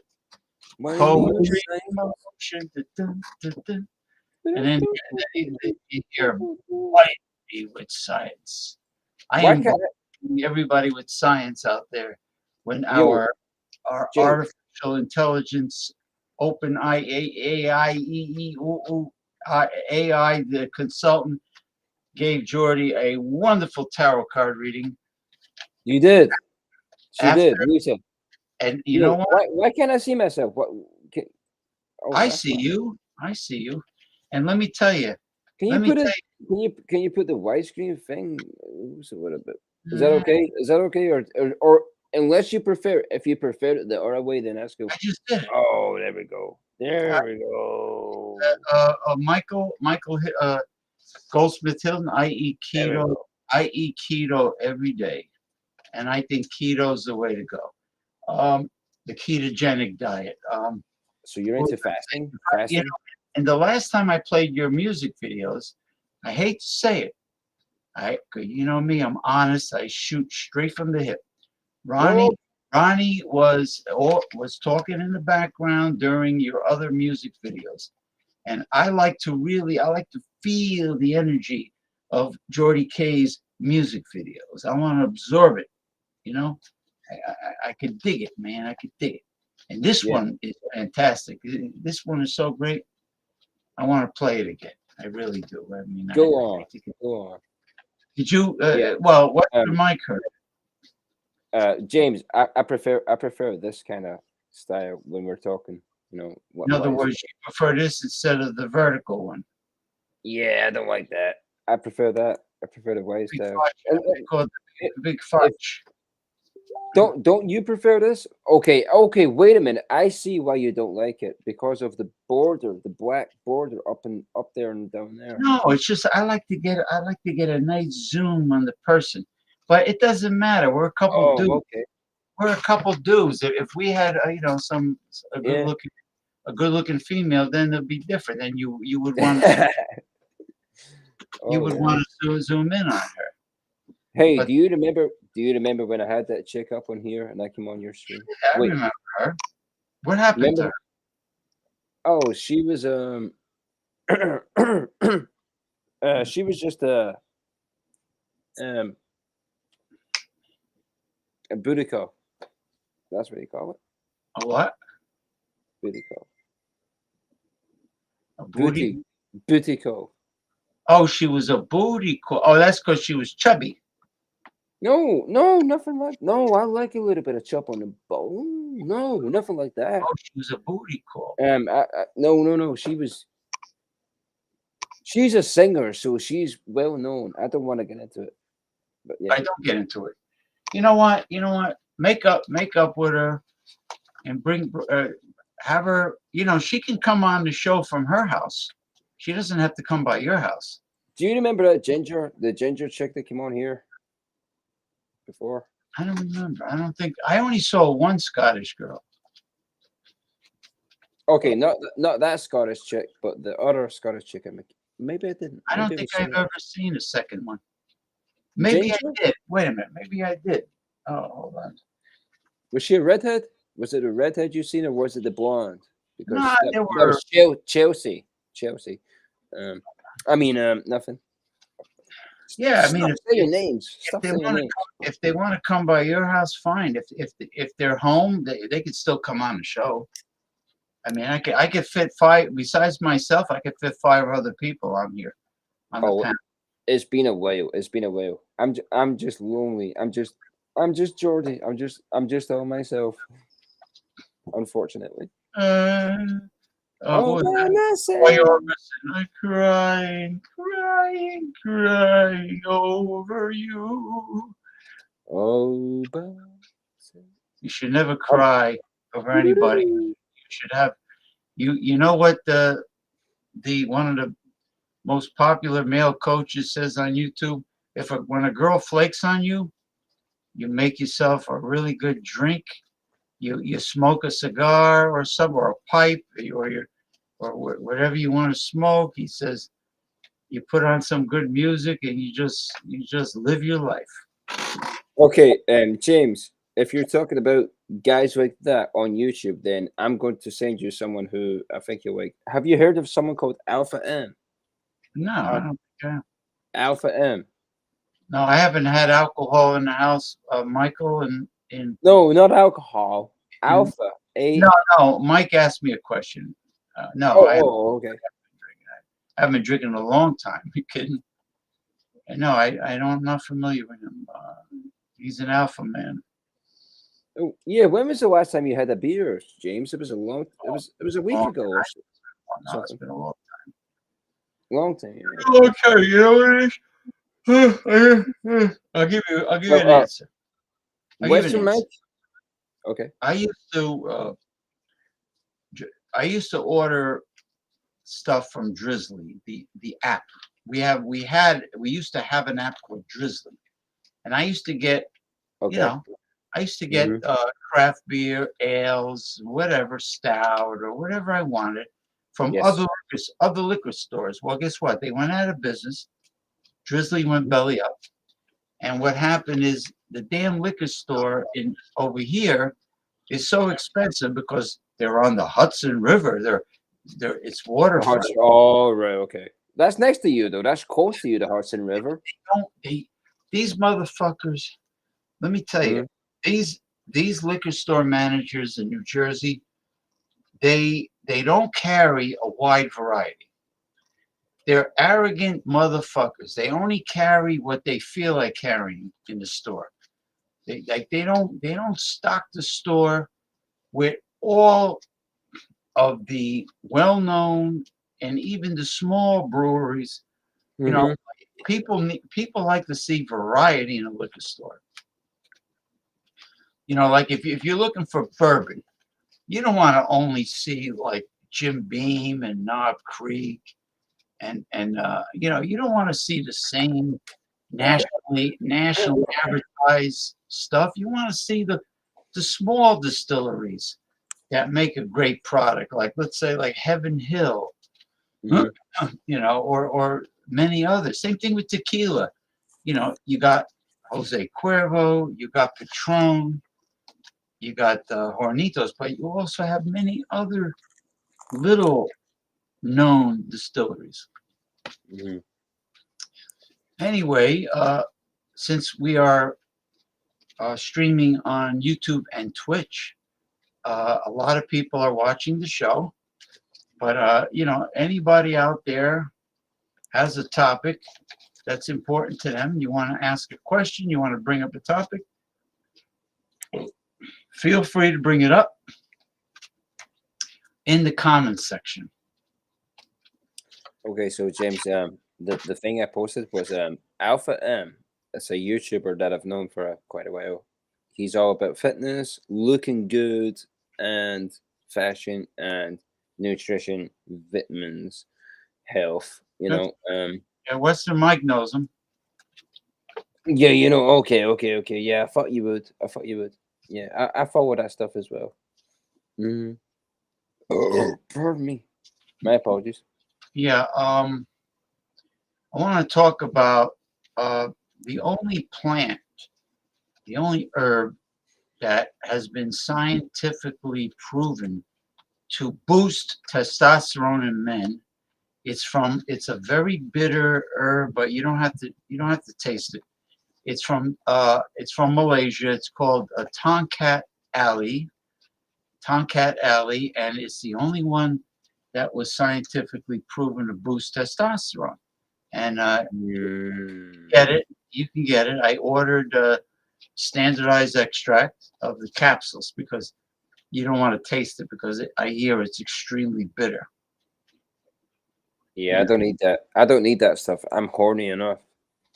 You don't want to walk around with an erection 24/7. My dick is hard 24/7 as it is. Is it the Scottish oatmeal that does it? What does it? I don't know, but I'm blessed, I guess. Well, the problem is I've got a big bone and nowhere to fucking bury it. So you got a soldier, but nothing to shoot at. Yeah, exactly. Now those those Scottish girls that you're friends with, are they aware of your bone? Oh, let's not get into that because okay. Yeah, because then they're gonna get mad. mad. I've been there, and only drank once I made some boyfriends who I didn't know were boyfriends mad, so it wasn't my fucking fault. Okay, I gotta grab it here. It's not your fault that the girl agreed to date you and go and jump in a sack. Is it your fault? Why should they be mad? Because these girls had a life before they met their boyfriends. You know, exactly. But I've had it before where I've been in love with a chick. I'm just gonna name drop her. Okay, I was in love with that chick called Zoe, and we were in love. We were dating. We had sex quite a few times. After that, she went back to her ex, and then she's now got a baby with her ex. He knocked her up. So that fucking shit fucking hurts. You know? Why did she have to number one? Why couldn't she use contraception with this mother? Because she's fucking stupid, man. Why she should have had an abortion? How old is she? No, she's not stupid. Sorry, she's not stupid. She's not stupid. I shouldn't say that. I'm just jealous. How old is this girl? She was 5 years younger than me. Right. That's the chick. Zoe. If you watch Jordy's beer reviews, you see her. How come all these girls, when they accidentally Mm. get pregnant, oops, I missed my period. Oops, I'm pregnant. How come they all carry the baby to term? Nobody gets abortions anymore. I would never get an abortion. If it was my kid, I would never agree to an abortion. Never, Yeah. never. I wouldn't. Like if I was to have a kid with any woman, And then you got and got they said they wanted an abortion, I would disagree. I would never have any I kid know, but aborted. the Ever. the economy's tough though. You got to pay child support for 18 years. It's I tough. know, but hey, that's my kid. I'll bring him up or her. You know, I would never get a kid aborted. Never. If you're on a budget, No. feed them smoked haddock and oatmeal. Or that feed them that stuff that yeast in a jar. What the hell you call that? Oh, James, I'll tell you something that I had yesterday. It's a Polish style soup. It's called zurek, and it's Oh, hey, Ronnie, how you doing, brother? Hello. Wait a minute. Wait. Let me grab a beer. Ronnie is here. Ronnie is here. Let me grab a beer. Nocturnal. He's got the nighttime Ronnie. He got the nice dark background. Got the night. Anyway, we did a nice tribute to BC. Meanwhile, I always have the nighttime background, right? well, oh, that's right. It was the Sunday show that you came on. It was daytime. Okay, gotcha. No, I mean, not. I never really joined a Sunday show before. Yes, you did. You No, were on maybe here or there, but most of the time it's on a Saturday, right? with the Commodore. It was daytime. Yeah, but not too often. No, once in a blue moon. But anyway, I think we should say a prayer for BC. You know what I did? I gave him a 21 bell salute. We did do a tribute to BC. Well, maybe we should do another prayer. No, we should do All right, another. you know what? You do it. I did mine with Jordy. You All do right, it. I'll do it. Hold on. Wait a second. Ronnie, I'm with you, brother. BC, in the name of the Father, and the Son, and the Holy Spirit. Amen. Our Father, who art in heaven, hallowed be thy name. Thy kingdom come, thy will be done on earth as it is in heaven. Give us this day our daily bread, and forgive us our trespasses, as we forgive those who trespass against us. And lead us not into temptation, but deliver us from evil. Amen. Yeah, Amen. For thine. Hail Mary, All right, hold on. All right. full of grace, the Lord is with thee. Blessed art thou amongst women, and blessed is the fruit of thy womb, Jesus. Holy Mary, Mother of God, pray for us sinners, now and at the hour of our death. Amen. Amen. In the name of the Father, and the Son, and the Holy Spirit. Amen. Glory be to the Father, and to the Son, and to the Holy Spirit, as it was in the beginning, is now, and ever shall be, world without end. Amen. Amen. For you, BC, Yes, rest in pray- peace. we pray for the soul of Christopher Nichols, aka BC Beer Reviews. Especially today, All Souls Day. Yes. Ronnie, This is the day to pray for BC. Today's the day. Ronnie, thank you for that. We want BC to see God, right? Right. And We pray that he enters into heaven. He was a good man. BC was a good man. yeah, He was a good man. he will receive a completely healthy, perfect new body, and he will be healthy. He won't be sick anymore. There will be no more. I think he was sick, right, James? He might have had. He might have. On this earth. Because remember you mentioned he was looking skinnier than usual. Oh, or he looked a little thinner, and yes. maybe I think that had to do with it. That he was a little unhealthy, you know. He it looked like he lost weight, but he was looking Well, maybe. it all started when he would go into uncontrollable coughing. So I think Hmm. he might have had emphysema from the Yeah, cigarette smoke. it was. I mean, it was something. It was not. It couldn't have been, natural. No. He was. Eric said he was 51 years old. I'm Yeah. sorry. I'm sorry. I'm just remembering his wife. I'm just remembering his wife right now. Yeah. Ronnie, do you remember BC's wife? Oh, come Oh, his laugh. Yeah, yeah. on. Yeah. 51 is young. 51 is too young. Yeah. And To I go don't know. not naturally at 51 that's too young, man. Ronnie, how are you doing, by the way? I hope you're doing good, brother. I'm doing good, Jordy.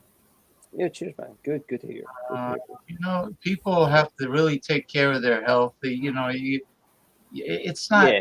even if you're under stress, it's not worth taking up cigarette smoking Well, I think or drug abuse or anything like I that. don't think he did drugs, right? He wasn't. No. I mean, the people out there that like No.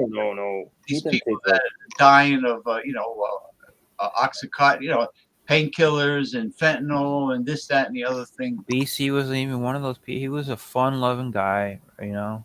Yes, exactly. I think he worked at a fast food place, right? Yeah, he did. Yeah. Yeah, and he used to ride a scooter, a motorized He scooter. did. Yeah. Yeah, he did. Yeah. And he never showed any signs of like deterioration. It was just like so sudden. Ronnie, James, he was on my channel the week before he died, and he was Wow. just the same as he ever was. Yeah. And it's Yeah, we don't know what happened to him, Mike. I It mean, hasn't been really disclosed. I mean, we can speculate. okay. It was to do with his heart, guys. Yeah, I would imagine so. yeah, well, cigarette smoking to the extreme will cause heart disease. Cigarette smoking, the overweight, alcohol every day, maybe. Yeah. Was it every day he drank? Remember when he was very? I don't know. But Remember maybe. he sometimes he was very red. His face was very red. Yeah. Uh, I think it might have been more than one factor. Definitely. I think that he enjoyed the camaraderie that he got from the beer community. Yes. I think he was a little lonely. He was an older guy. Like he didn't have a family, apparently, right? He never got married or anything. He never had kids. I'm gonna tell you something. That's one of the reasons I come on here. I'm a pretty lonely guy. I'm not afraid to admit it. Well, Jordy, you should take care of that. You don't want to be in BC's shoes at 51 years old. You're a young man. Look for a woman and settle down, man. That's the way to do it. If you find a nice girl, thank you, Ronnie. Thank you. Find a nice girl that you're attracted to and you're compatible with. You get along. Ronnie, you're awesome. You know that. You're awesome, bro. Cheers. What are you drinking over there, Ronnie? Anyways, what beer do you have? Budweiser. Okay, I've got two. You drinking Budweiser? He's drinking a Coors Light.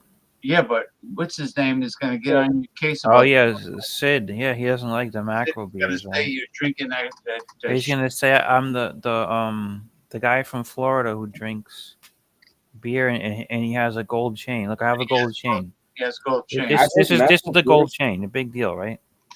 Yeah, it's not like you got bling. It's not like come on. Got that bling. Bling. It's not like you got big chains, big like a rapper or a hip hop guy. He used to say, "Where's the guy from Michigan who smokes cigarettes?" So this is the guy from this state, the guy from that state, right? Everybody's from some other state. Why doesn't Sid get on? What state is Sid from? then he doesn't say. And then he mentions the guy from Chicago that's dating the virgin. Or the guy from New York. Where is he? I Yeah, says what's he's up, not Sid? dating the virgin. He's not. He got rid of her because Virgin? she Mick Von Raven was dating a middle-aged virgin, which And what does he say about Paul, the that's guy from New York? Wait.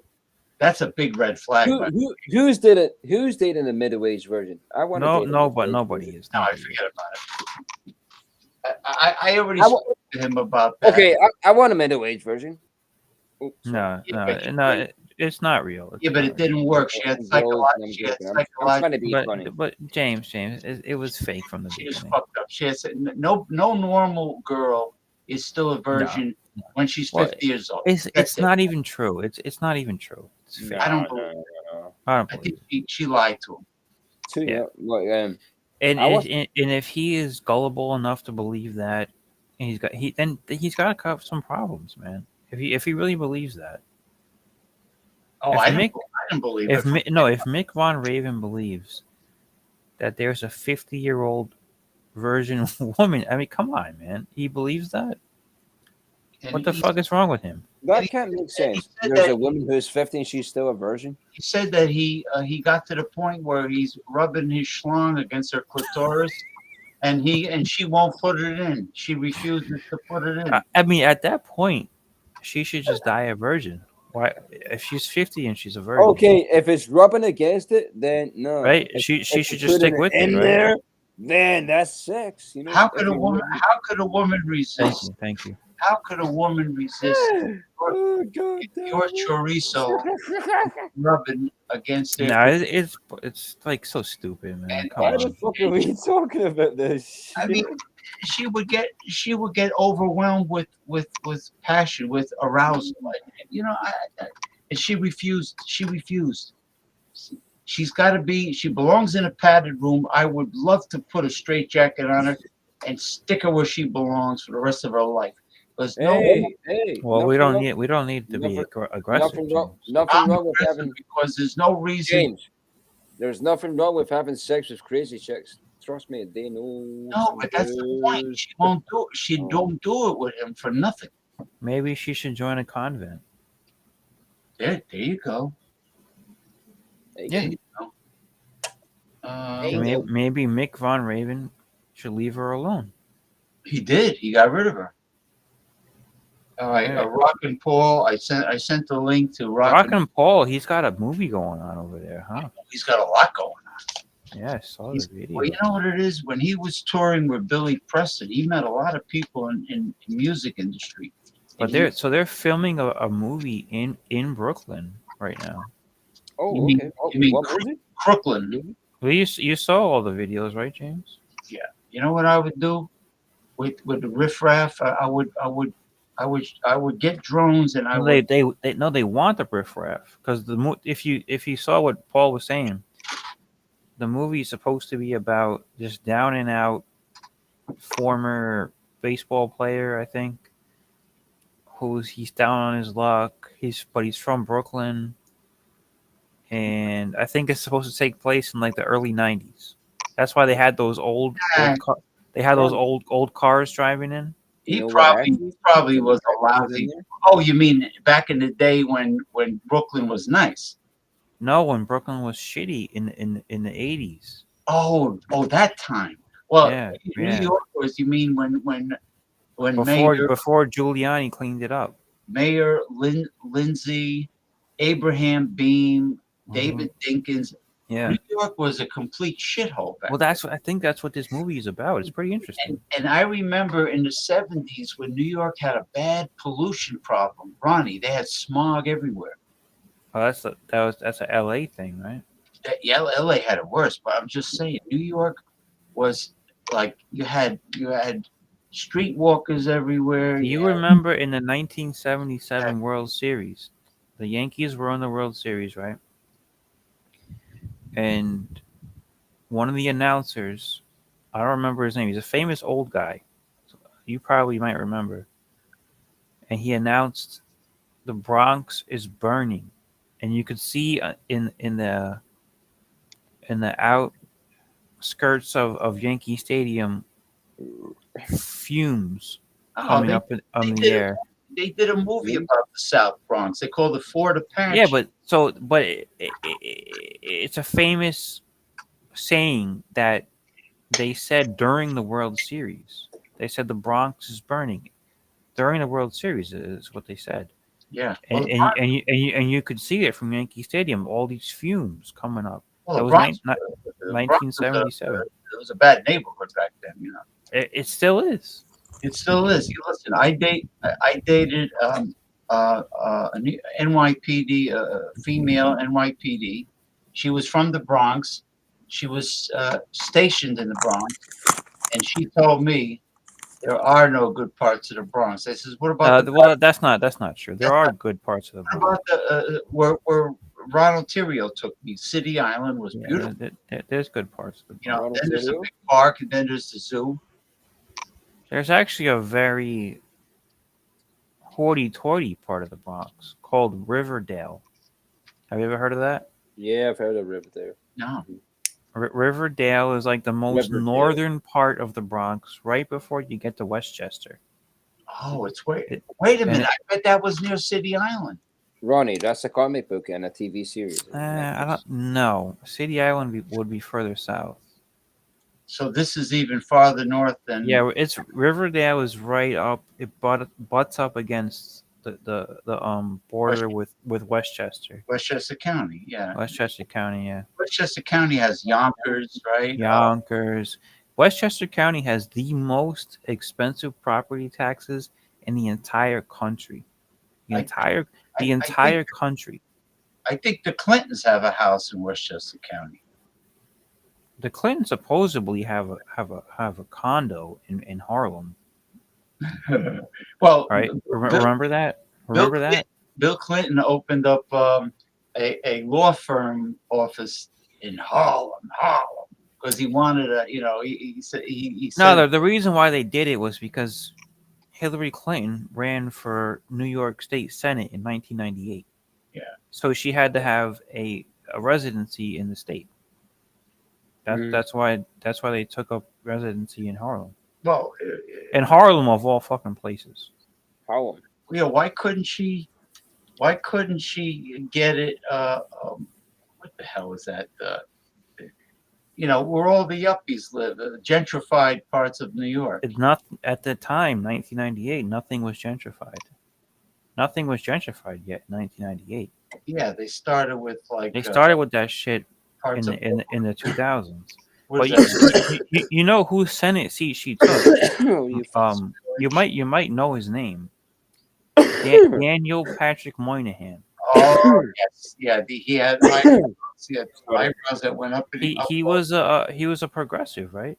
Yeah, I remember him very well. He was a progressive Daniel Democrat. Moynihan. I remember. He was there for like 20, 30 years.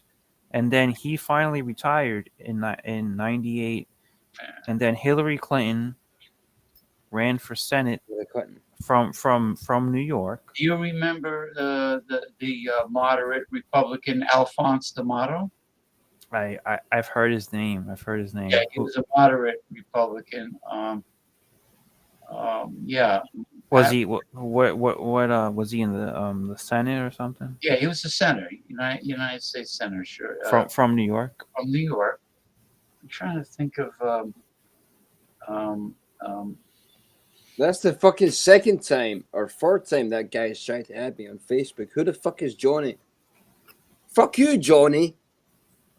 It's a dude, Joni. And another guy called fucking. What kind of a guy's named Joni? I've got fucking 7 friend requests from people. I know Joni. I know Joni from Happy Days. Aaron Moran. No, Johnny. Johnny. Yeah, Johnny. You're saying. Johnny or how do you spell it, Jordy? JOHNNY. That's Johnny. John, yeah. Or what was he saying? Johnny? Why the fuck do I have so many fucking friends? Look at this shit. What does he do? Kidding. You think he's a troll? You think he's a troll? And I've always got it. You trying to bust your collusions? You bust your Oh, wait a minute. Robert Schieman. Who is that guy? I've seen that guy. Robert Seaman. What? Well, anyway, James, what were you Anyway, let me saying? say hi to Marvelous Mama from California. I'm sorry. Marvelous Mama? Yeah, she's cool. From the Robert Schieman. This guy. Robert Seaman. Like, who's the guy in the top with the smile? That guy's a creep. Looks Look at like he looks like a child molester. He looks like Chester the molester. Dude, I don't know who the fuck these. Jordy, come on, man. Don't be doing this shit. Jordy. Remember Jack Nicholson when he was on? Yeah, that's Jack Nicholson. One flew over the cuckoo's nest. Oh no, the Shining. The Shining. Here's Johnny with the axe. Here's Johnny. That's what he looked like. You're right. Jordy, put it up again. Put your phone up again. Put that guy's face. Who the fuck was that guy? Let me see this Joker. Put his creepy molester face close to the camera. Do it. Do it, Jordy. Oh, there he is. What's his name? What the hell's his name? Robert. Schumann? Stop moving it, Jordy. Stay still. You get me dizzy. Robert Schneiderman? Scheineman? He's German, right? They should German call guy. him Seaman. We'll call him Seaman. Jordy, you know him? Oh man, Who is that guy, Jordy? He's on mute, I think. Jordy's on mute. Jordy, are you on mute? I don't hear you. You better check your microphone there. Son of a bitch. No, he's not muted on my end. No. Hello, can you hear me now? Yeah, I hear you. So Jordy, who is that guy? Robert Seaman? I've seen the guy before on streams, like on live shows and stuff, but like I've got like 12 friend requests, and that guy was. He looks just like Nicholson in The So Shining. you're not friends with him on Facebook? I don't know who the motherfucker. I don't know. I don't know. I've seen. He looks like a creep. I have seen him. I wouldn't trust him. I wouldn't trust that guy with a 10-foot pole, right? Jeez. No. Can you imagine having a neighbor like him? No, wait. I've seen that guy before on streams. He's actually a kind guy. I remember. Western Mike. Wait a minute. I think it was the same guy. Look at Western Mike says he's got a creepy grin. Plenty dudes around always. Okay. I don't know. Maybe it's a different guy. I don't know. I get. All right. Enough. I get friend requests from people all the fucking time, right? Yo, Mike, join up. I want to see you. Mike doesn't join anymore. I think he just hangs out in the background. I wait, Mike. I think Mike is awesome. He gets too high, right? He's not feeling well tonight, or he's not feeling up to it. I don't know. He gets too high. Well, Mike is all into health stuff. No. You know what he did? I bet he took a handful of those edibles. That's what he does. THC, CBD, and he put too many in his He mouth. lives in San Francisco, right? Yeah, and that place is fucked up, man. Yeah, but he shouldn't have had so many edibles. You got to go easy with those. Sometimes he wears a big long tie like Donald Trump. Oh yeah, what's with that long red tie? Remember that photo? What's with that long red tie? You're not a closet right-wing Republican, are you, Mike? I think he is. Yeah, why would he wear that tie with a dark? Yeah, like a dark. Is he an alpha male, or is he a beta male? He had a dark sport jacket, a suit with matching trousers. He had his tie down to his dick, right? His tie was. So have you ever noticed how Donald Trump wears his ties? Yeah, down to his crotch. Down to his dick, right? It's actually below his dick. I think psychologically, Donald Trump doesn't have a dick. All right, enough of that. I think psychologically, that means that he has a small that stormy. Do you think he wants the tie to be so long I'm sorry, I don't know. I don't know about that any American politics. that I'm just being funny. it can seem like he has a big dick because Yes. his tie is long. He's compensating for a lack of Now I can also say, psycho. and this is not coming from a man. This is coming from a woman. My wife commented when she saw him standing next to RFK Jr. at one of the rallies. She said Donald Trump's suit is very sloppy, and his suit jacket is very low. It's very long. It's unnecessarily long. Same as the tie. And she was saying compared to RFK, he looks like a gentleman. RFK looks good. And he was wearing a nice, good fitting suit. And so when Donald Trump stands next to other men who are wearing suits, it makes him look makes him look worse. Because my apologies if I offended you, Ronnie, when it was. He didn't offend me at all. I don't know why you're saying that. I don't know anything about. But so James, you're following what I'm saying, right? Yeah. Yeah, I know what you're saying. Okay, so I don't know. he's a gentleman. If he just has a bad sense of style, He looks like a ragamuffin. He what? looks he's disheveled, a ragamuffin. his suits are always too big. That's so And you I've heard that's the reasoning behind it is so he doesn't look fat. Yeah. Yep. You think that's true? And I think the very extra long red tie is a dick tie, just like Western Mike says, is a dick tie. And the extra long jacket is a dick jacket. Dick jacket. Western Mike says, I only wore a full suit for chicks. For chicks? Just not wearing my suit. Listen, never wear a jacket for chicks. Never get fancy to impress a girl because it's not going to work. No, that's not true. I don't believe that. I don't believe that's true.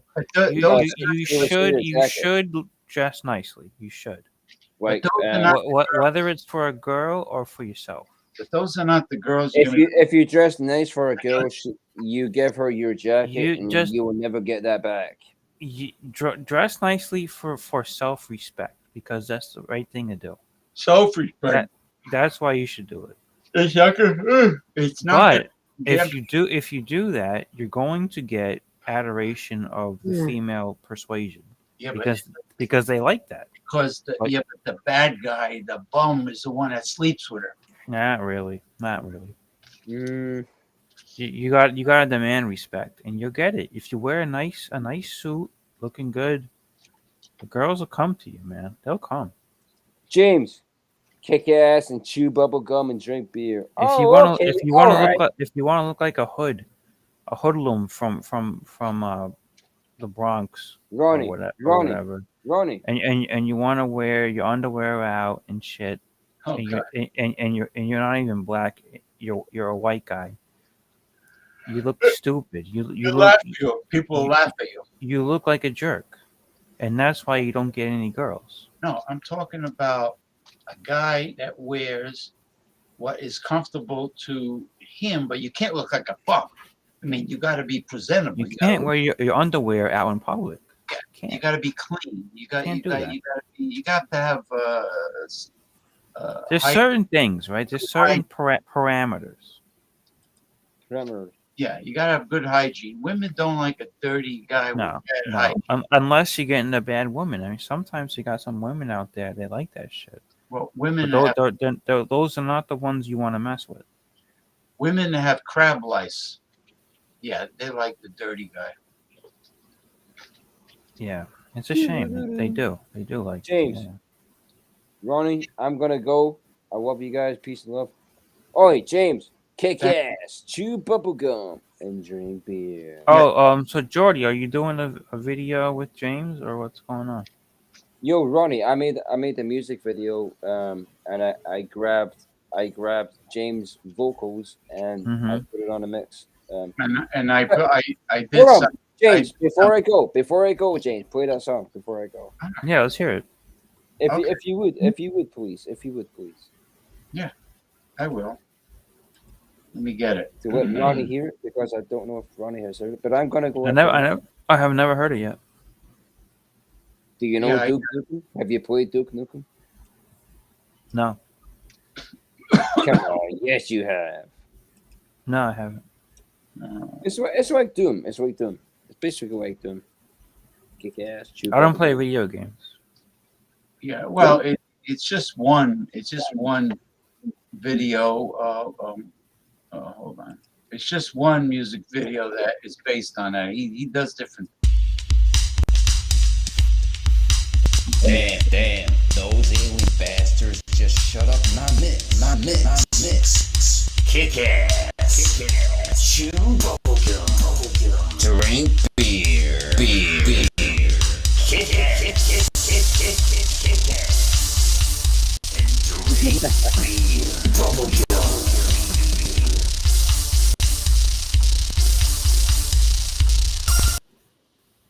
Drink beer. Kick ass, chew bubblegum, and drink beer. Okay? Alright. Kick ass, chew bubblegum, and drink beer. Okay? Alright. Oh, yeah.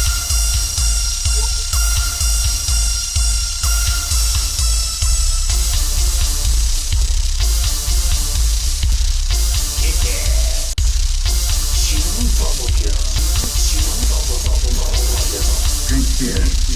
Kick ass, chew bubblegum, and drink beer. Okay? Alright.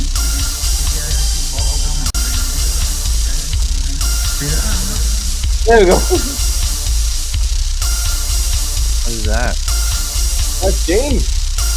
What is he doing? That's with the mask on. Jordy Teddy, And that's me. Scotland's king of techno. Kick ass. Chew bubblegum. Drink beer.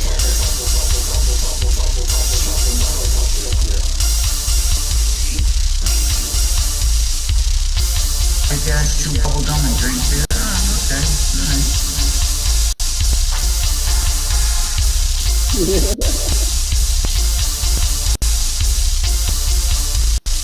Now, Jordy, what are you shooting at here? What's that about?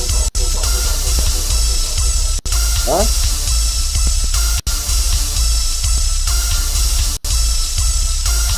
Sorry, Ronnie, what's that?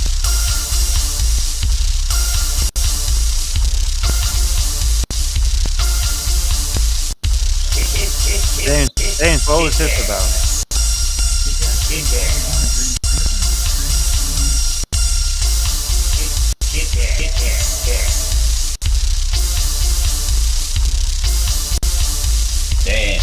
Damn, those alien bastards. Drink beer. Kick ass, chew bubblegum, and drink beer. Okay? Alright. Drink beer. Kick ass, chew bubblegum, and drink beer. Okay? Alright. Kick ass. Drink beer. James likes this. Drink beer. Kick ass, chew bubblegum, and drink beer. Okay? Alright. Oh, okay. Right. Kick ass, chew bubblegum, and drink beer. Okay? Alright.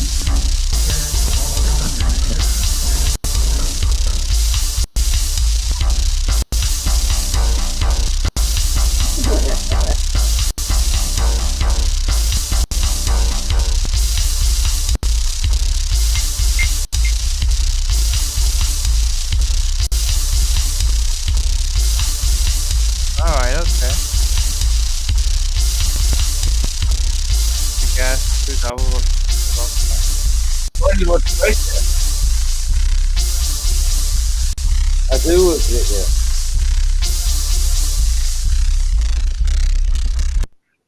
Oh, yeah. Fucking hell. Oh, what was that one, Jordy? The next one that says shroomed. Oh, yeah, Shroom. That was one that I did. Fucking Can you play that one? Shroom? Shroom. If you wanna. That was That's before that one. That was Jordy, do you take shrooms? no. You don't at Are all, we, really? are we live? Are we live? No. Play the video. Let's see it. I gotta go back. I don't want to go through. It just came up at the end. Yeah, but I gotta find it now. But yeah, I do. Oh, Kick ass, chew bubble gum. what is the Kick shroom? ass. And what's the other one? We got a night. Kick ass. Chew bubble gum. Drink beer. Drink beer? Bubble. Stone Sex, Give Me a Little Love, Lucid Dream. Lucid Dream. Play Lucid Dream. No, it wasn't Lucid Dreaming. No, it was called Stone. Shroom. Vampire, Debo. You got a lot of products here, Jordy.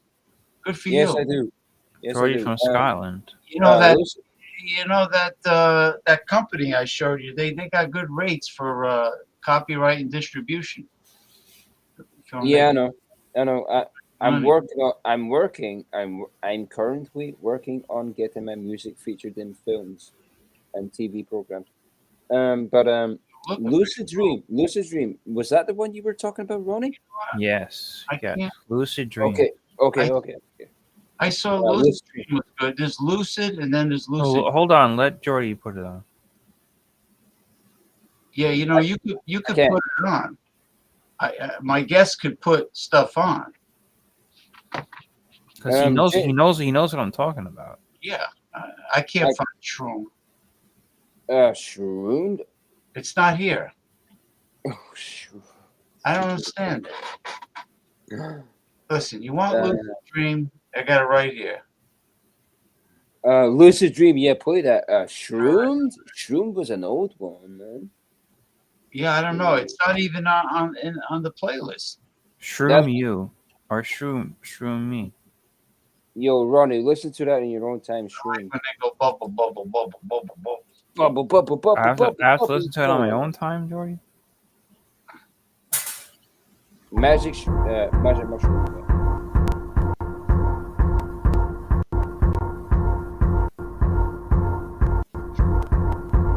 Lucid Dream.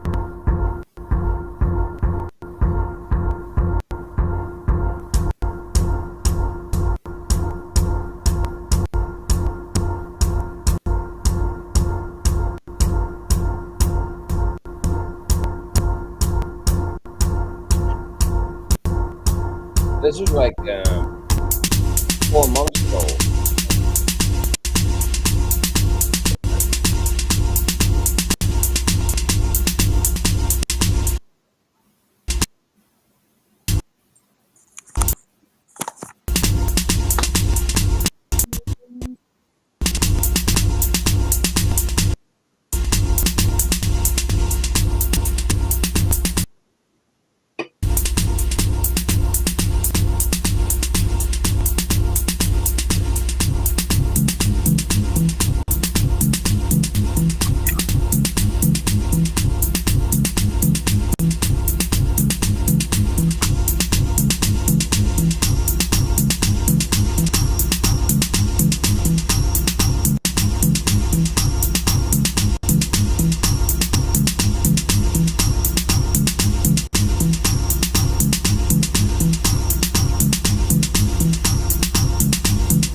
Jordy. Yo, run. Yo, hey, hold on. If James doesn't come back on, I'm gonna leave. Okay, bro.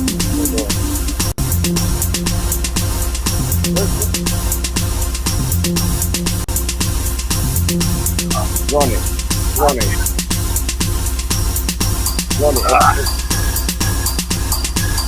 I don't like when James just puts his avatar on though.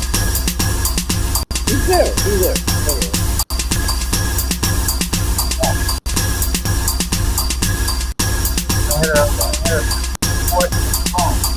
Alright, Jordy. Yeah, run it, man. Yeah. Let's end the music, Jordy. That's it.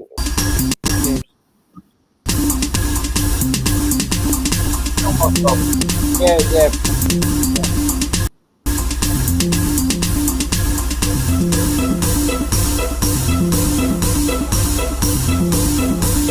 James, that was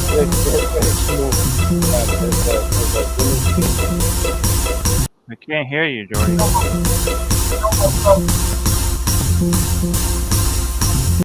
Can't hear you.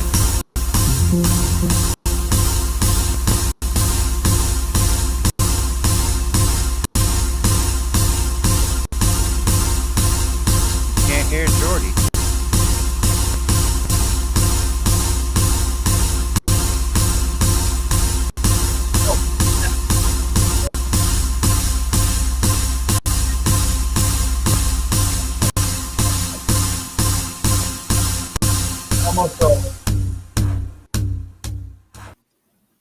Thank you, James, for playing the tune. I can dig it, man. I can really dig that sound. James, it's like if you go to like a disco club, right? Thank you, James. You're gonna have disco music on really loud. Mm-hmm.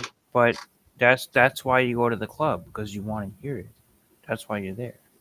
Yes, that's why you're there. That's the main reason. But if you are amongst a crowd of like-minded individuals, you guys want to be able to talk to each other. Why? And hear what you say, right? Yeah, but the song. Yeah, but if the music is on, you should be focusing on the video. Now you could talk, because the video's over, right? If they put the video on, you should be able to talk about it and say how you feel about it. Oh, maybe the volume was loud. It was a little loud. Yeah. All right, it's over. You know. I just like that techno dance. I like club. techno. No, I like techno. I like techno music. I'm a fan of techno music. There's a Facebook a page called Techno Sets, where you got techno people all over the world at all the resorts. Well, you come from the generation where techno music came from, right? Yeah, and it came in the disco, right? Mid to disco. No, techno came like in the mid to late '80s. I'd say the mid. What came before that? It was from disco, wasn't it? Originally from disco. Yeah, disco went from the '70s into the early '80s. Into the early '80s. Early '80s, and then old house music started. And that's where hip hop came from.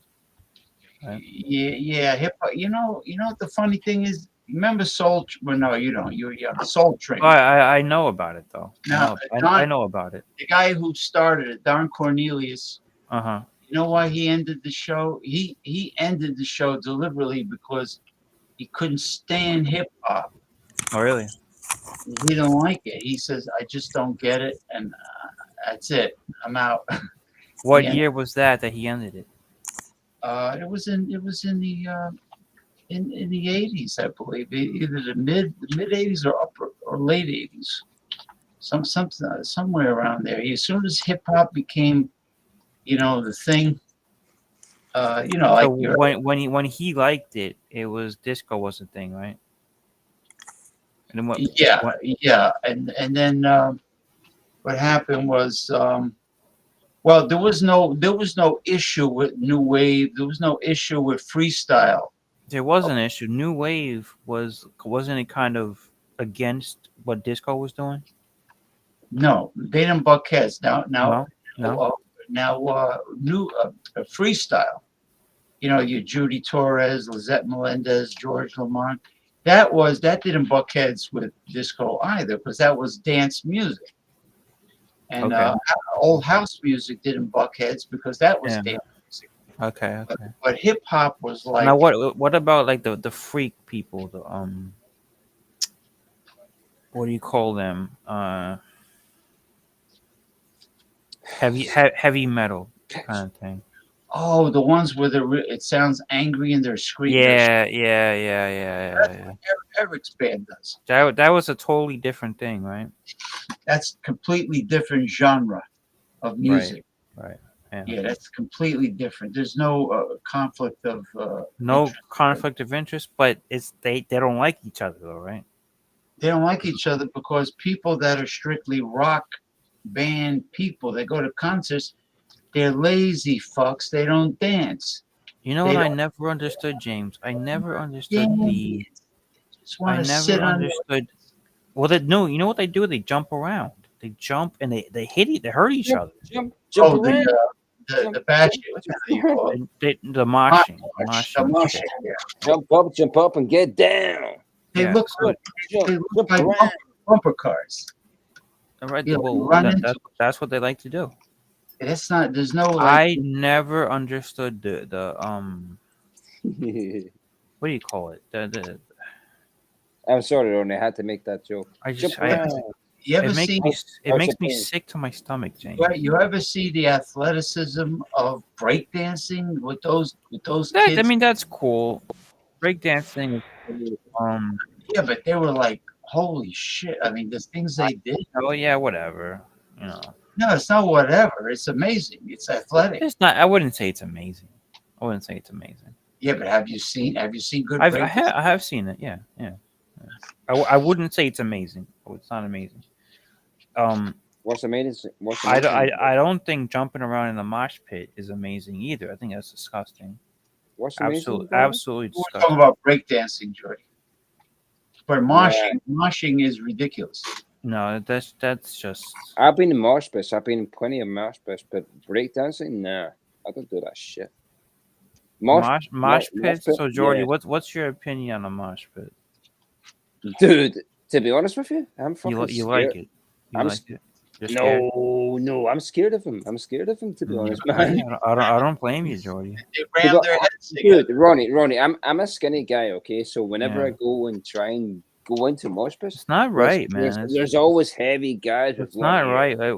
And all they do is they go, "What the fuck are you looking at?" What is the point of it, though? They So- push me. They push me so- back. Jordy, you might understand more than me and James understand. What is exactly the point of doing this whole thing? It's just to brawl and have a good time. It's Sanity? mosh pits are to let your anger out and just have a good time. What if you're not angry? It's not about being angry, okay? It's to let your emotions out. I said that wrong. It's not about being angry. It's I to enjoy. let your emotions out and to brawl with other people. But sometimes it gets a little bit nasty. You know, I enjoy listening to. I know what it's like. I've been there before. You know, in mosh pits. Yeah, I enjoy. I've never listening, been. Huh? I enjoy Sorry, listening James. to great guitarists play. Yeah. But I understand. You're fearing for your life if you're not. If you're like yourself, if you're a thin guy and you're in a mosh pit, and all these people are. You know what though, James? If I was to come to a mosh pit in America and you and Ronnie were there, I would go for it. Oh right, I would go for that shit. I've got nothing to fucking lose. No, I wouldn't go in a mosh pit because it'll end up in a fight. Yeah, that's why I don't do it anymore, because I ended up in a fight the last time I did it. Anybody ramming you and elbowing you and headbutting you, and to James, me that's why I got in a fight. That's why I got in a fight before, because some guy was mosh pit. What the fuck are you doing, dickhead? Oh, I thought you were in a mosh pit. I was like, no, I'm not in a fucking mosh pit. Fuck you, dickhead. Elbow. elbow him. I'm When I'm- surprised. Ronnie. If you want to go for a mosh pit with me, I'm up for that shit. No, I don't want to go to a mosh pit. I don't like that. I don't Yeah, like that why shit get either because hurt the last time I was in a dancing? fight, Why I was in a why get fight the last injured time I was in a- dancing? I don't get Use it. your elbow. If Me, anybody wants me to and start James like to it, go if anybody disco starts it, dancing. use your elbow. Boom, boom, Right, boom. James? You like disco? I don't Disco consider dancing? a moshing to be a good time. I don't see it to Do be you enjoyable. consider disco dancing to be Yeah, a good time, no, James? that's I like to go disco dancing, man. I like salsa. I like disco dancing. Oh yeah, salsa, all that shit, man. Yeah, Anything. You spin the girls around. You ever see? Remember the movie with That's why, Vanessa? Jordy, you gotta get into couples dancing. You ever remember the movie Dance with Me with Vanessa Williams? And No, I don't know what she that was is. in the Caribbean. She was being trained by like a Cuban guy. I don't know what that is. She was in a former Miss America. She was in a it was ballroom competition in salsa. Mhm. Was that the chick that Professional. was in, Salsa. what's Trying her to name? talk- What's the talking actress? at the same What's time. the actress name? What's the actress name? Everybody's talking at the, so James Vanessa? doesn't want everybody to talk at the same time. No, because then you can't Sorry. express yourself. So Jordy, just hold on a second. All right. James, go ahead. Vanessa Williams, former Miss America, was in the movie Dance with Me, and she was with this guy who was a professional ballroom dancer in salsa, and he was teaching her because they were entering a big salsa competition. Salsa Contest. Salsa. It was ballroom dance competition salsa. You know what people learn in ballroom dancing school, not your average, Joe person, Schmo. Joe Schmo going out dancing. And it was like everything's got to be right on the money. when Yeah, you dance. well, salsa dancers are very particular. They're very particular. And it's If you're gonna be serious about it, you got you got to be serious. No, the steps, the moves. The steps. Anybody can do it and fuck around, but to actually really be a true salsa dancer, it takes real skill. No, especially if you're competing with others. Well, Again, but not even just that. Just in general, you don't have to be competing with anybody. you have to practice with the woman you're dancing salsa with. You can't just. Right. You You can't do it by yourself. You got to be in sync. Yes. You gotta. This is correct. Yeah. Now, Jordy in Scotland, you don't have any of that kind of stuff, right? You don't really dance over there. You do the jig, the Irish jig. Get jiggy with it. I'm not kidding. Like, you I don't serious, think right? Scottish jig. Did the Scottish jig like what they call the river No, dance? all right. So James, I'm Irish, so I'm not making fun of him. No, I think I come from Ronnie, a heritage of Irish people are known that they like to dance. You ever see this performance called No, I Celtic? can't. I can't dance. Celtic. You ever see this performance called Celtic? You know what I really I dislike? Before you say it, James, I want to just put this out there. Okay. And I really dislike. They say white people can't dance. This is bullshit. White people. This white is people fucking can't dance? complete bullshit. Because white people can dance. White people can dance, motherfucker. 100% white people can dance. Well, Gene Kelly and Fred Astaire could dance. I can dance. I know how to dance. I'm white. Ronnie, you could probably dance better than me. There's 'cause a reason I'm why white. it's called the Irish jig, because Irish people know how to dance. Okay? Yeah. And so all this crap that white people can't dance is not true. That's rubbish. Bollocks. It's bollocks. Yes. Yeah. I love the way you say that, Ronnie. What? Bollocks, right? Okay, so basically that bollocks in English Okay, so terminology, it means basically it that's means bullshit. bullshit. It means bullshit. Bullshit. Yeah, bullshit. So balls. Okay, balls means a pair of balls, scrotum. So balls. Okay, that's bullshit. I know what it means. I know what it means.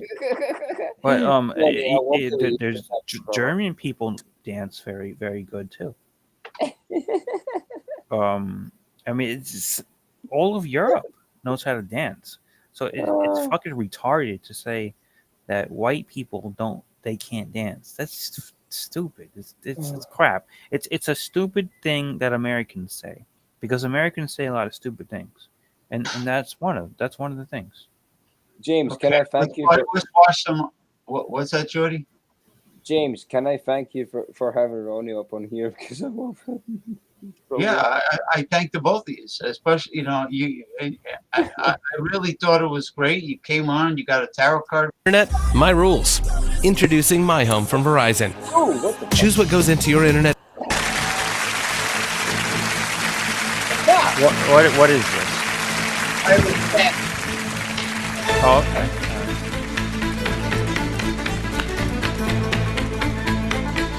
Okay. Yeah. Oh, Irish dance? Irish people know how to dance. They know how to fucking dance.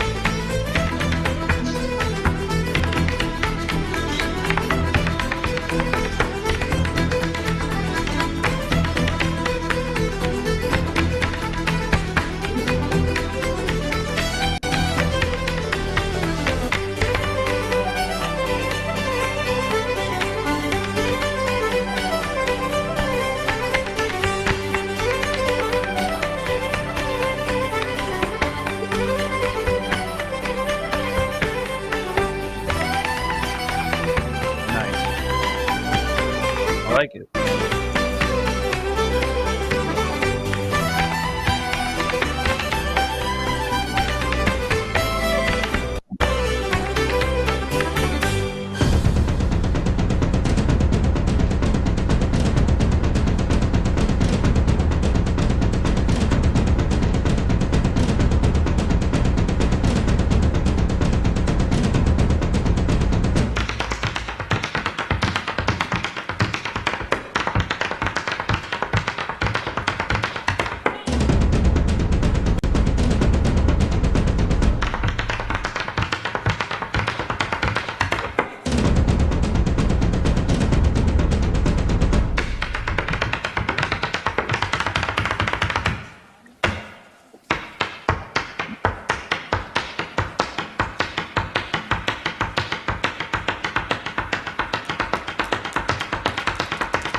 Looks like the move.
Amazing.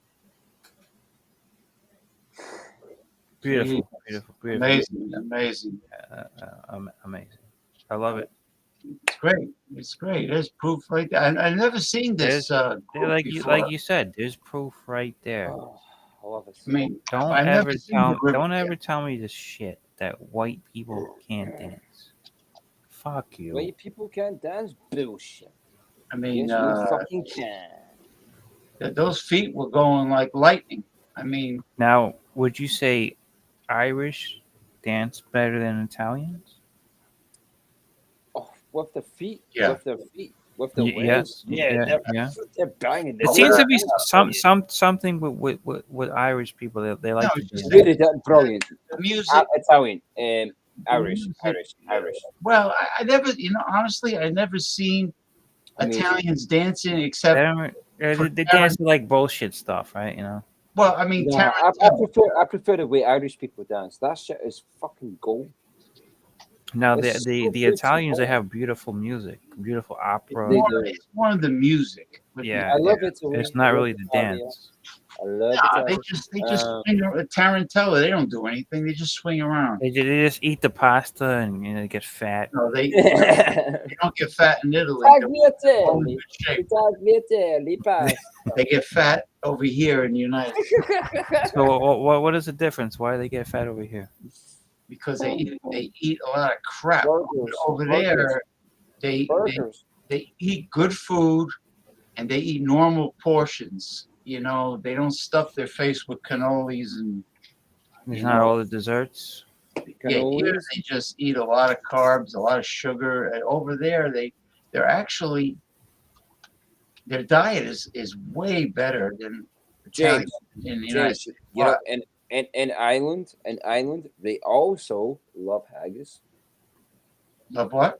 Where, Jordy?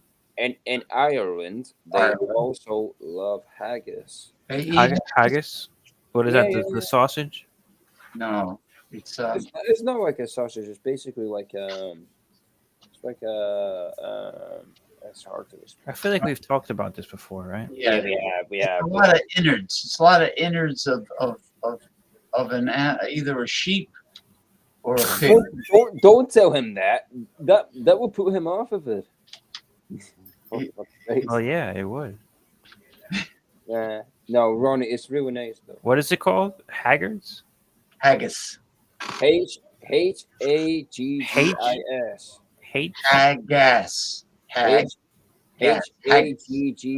Haggis. Jordy. So what do you eat it with? Like eggs? Haggis. We usually have mashed potatoes, mashed turnip, and broccoli. What about eggs? That kind of stuff. No, we don't have eggs with them. I don't know how how Ireland and Scotland survived before Before the potato, right? Because before the Spaniards brought the potato from because the they didn't have the potato before that. Because white Scotland potatoes and Ireland, we're homies. Scotland and Ireland are brothers. Oh yeah, Scots. All right, aside from that, the potato is indigenous to the Andes Mountains of That's South. right. Did you know that, Jordy? No, I did not. The potato is from America. Yeah, from the India, the From native people. the new world. The new Right. world. Like if you go to Quito, Ecuador is in the mountains. Ecuador. That's next to So Colombia. that Ecuador is begs Colombia. right. That begs the question: Mhm. What were they eating in Ireland before the potato was introduced? There was no shepherd's pie, that's for sure. Like, what the fuck were they eating? Were they eating nothing? What did the What Italians were they eating? They were probably eating. before Marco Polo brought? I would say that I'll say this, James. Liver. Hold the phone a second here. Yeah. I will say this, James. Yeah. You're Italian. I'm Irish. The Italians 100% have a better food supply. Okay, they do. But the pasta came from China. Without a doubt, there's better resources in the Mediterranean region than what you have in northwestern Europe. Ireland. I used to work with this I Irish. know that. I'm not gonna say that's not true. James is Italian. James knows all the Italian recipes and all the food Well, stuff. he's Italian. We're not sharing recipes. We're talking about the history. Yeah, we're talking I know. the history. This Irish guy I used to work with says they boil everything in Ireland. They boil everything. They probably do because it's cold, right? Because it's cold. But yeah, how they use peat moss for the furnace. But you know what's also good about Italians and Irish, right? You know what, they have something in common. They're both Catholic. Yes, that's true, actually. And when they went to America, that's how they were able to form bonds. Right? Yeah, that's true, right? I'm just trying to keep a straight face reading this. What are you reading this? Yeah, Was right. They should make me president. I know how. What is this about? I don't know. Nestle and Coca-Cola. Wants to raise money through Nestle's cocoa to build. This sounds stupid. Is this just like a stupid thing? Ridiculous. Maybe it's Red Rooster. Is it with the rooster? Wait a So minute. have we decided that the Sid guy is the rooster? He might She's be. talking about fucking Nestle Toll House. He's talking about raising money through Nestle's cocoa to build infrastructure. No. It's called Nestle Toll House. Nestle Toll House. Nestle Toll House. All the aliases all say bra. Hey, bra, how you doing, bra? Hey, bra. And you know what else they say, James, that really annoys me? Is they say, oh, the guy from Florida, he wears gold chains and he drinks beer. That's supposed to be That's me. where you're going, you fool. That's supposed to be me, right? That I'm from Florida. Yeah, and you drink. First of all, I'm not from Florida. Ronnie, do you remember? I live in Florida. I'm not from Florida. Ronnie, okay. And everybody knows there's a difference, right? Everybody knows that. And I don't think one religious medallion is considered. It doesn't mean that I wear gold chains. What the fuck What out are of here? you, a hip hopper, a rapper? What do you got, bling around your neck? And then there's Paul. They say Paul is from New York, right? The guy from New York. What do they say about him? Well, it's never good. Well, they say something. What did they say? But it's not complimentary. The guy from New York who smokes cigarettes or whatever, you know. Yeah, this guy is from New York. Troll, obviously. He's a troll, and he's a total troll. Because he doesn't say anything positive about anybody on the show. He says they're all drunks. He says that BC was a drunk, right? Called BC a drunk. Oh no, fuck that guy. No, he did. That's what he said. Yeah. Who said that? This guy we're talking about. He said the guy from Michigan. Well, do you know that what? Smoked cigarettes. Fuck that motherfucker. And was overweight. Okay. Fuck him. Now he's a troll. Wait. Can I say something? Let Jordy say something. Go ahead, Jordy. Fuck that motherfucker. He never knew us. He never knew any of us. He didn't know BC. He never knew who he was. So he's not got a right to say any of that fucking shit. Put me up there. I'm done. Amen, Jordy. Cheers, Ronnie. Well, this guy criticizes everybody on the panel, and I bet when he goes to other shows and he criticizes them and puts them down. You know what? This individual that I believe is the same person that does all the aliases. I believe. Okay, hold on. What's his fucking name? I don't know. He uses aliases.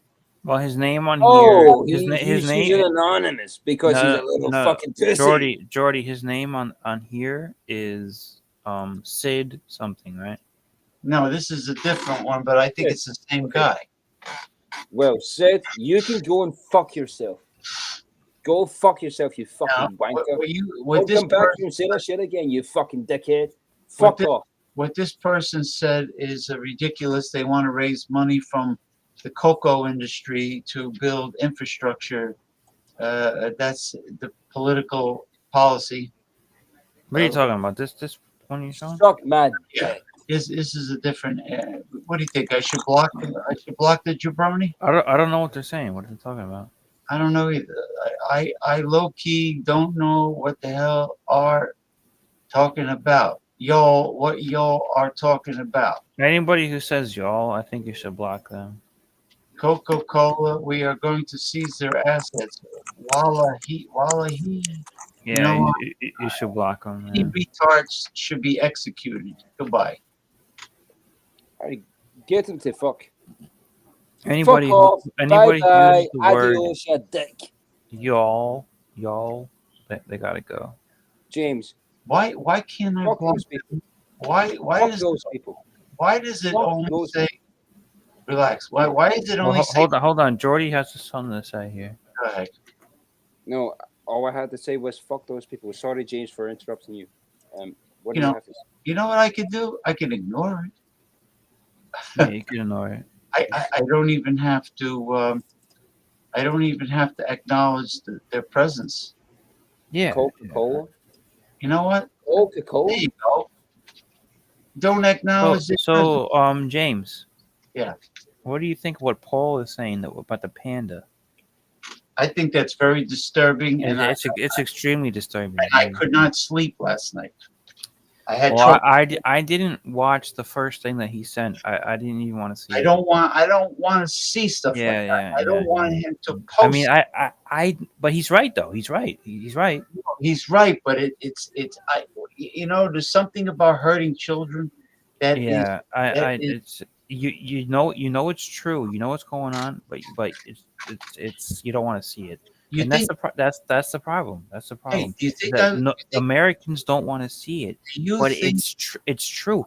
And so do you think got I'm Jill Biden walking out in a fucking panda Halloween costume. I mean, I never thought about this, but is Paul right? You know, Joe like Biden? about Joe Biden? about what he's saying.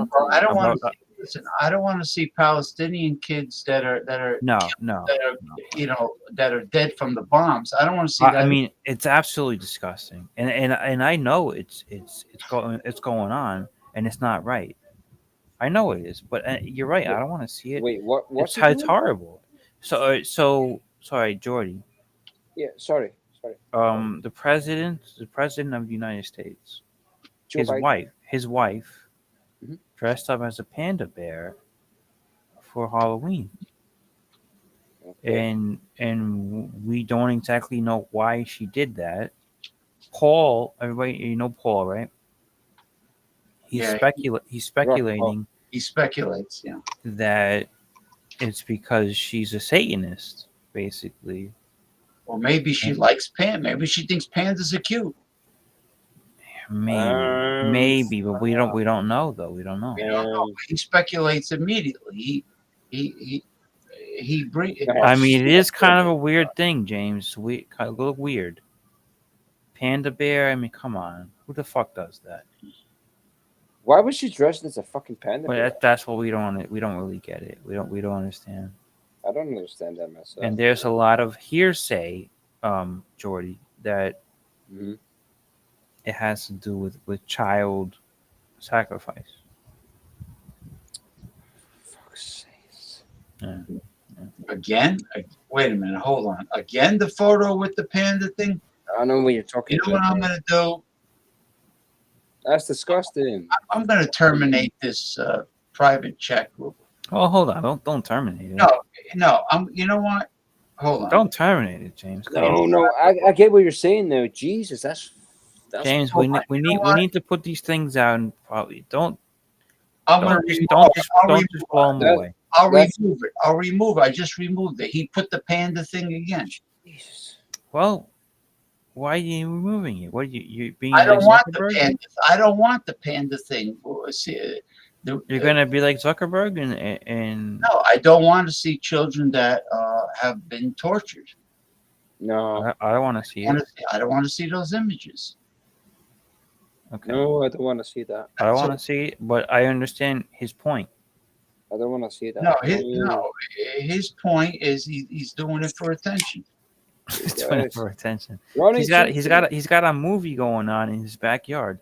Well, He's got enough attention, right? Well, let him do the journalism and the filming, and let him do that on his own watch. I don't want any photos or images of suffering children that are victimized. Yeah. I don't want to see them. I'm not denying it doesn't happen.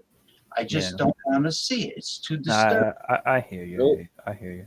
You know, I'm not saying it doesn't happen. It's a bit too much. Yeah. It's evil. To me, it's evil. Anybody? It is evil. So, but Okay, you let's change understand, the like, subject, yeah? so why is the president's wife walking out in a panda suit? Well, though? you know, pandas are That's weird.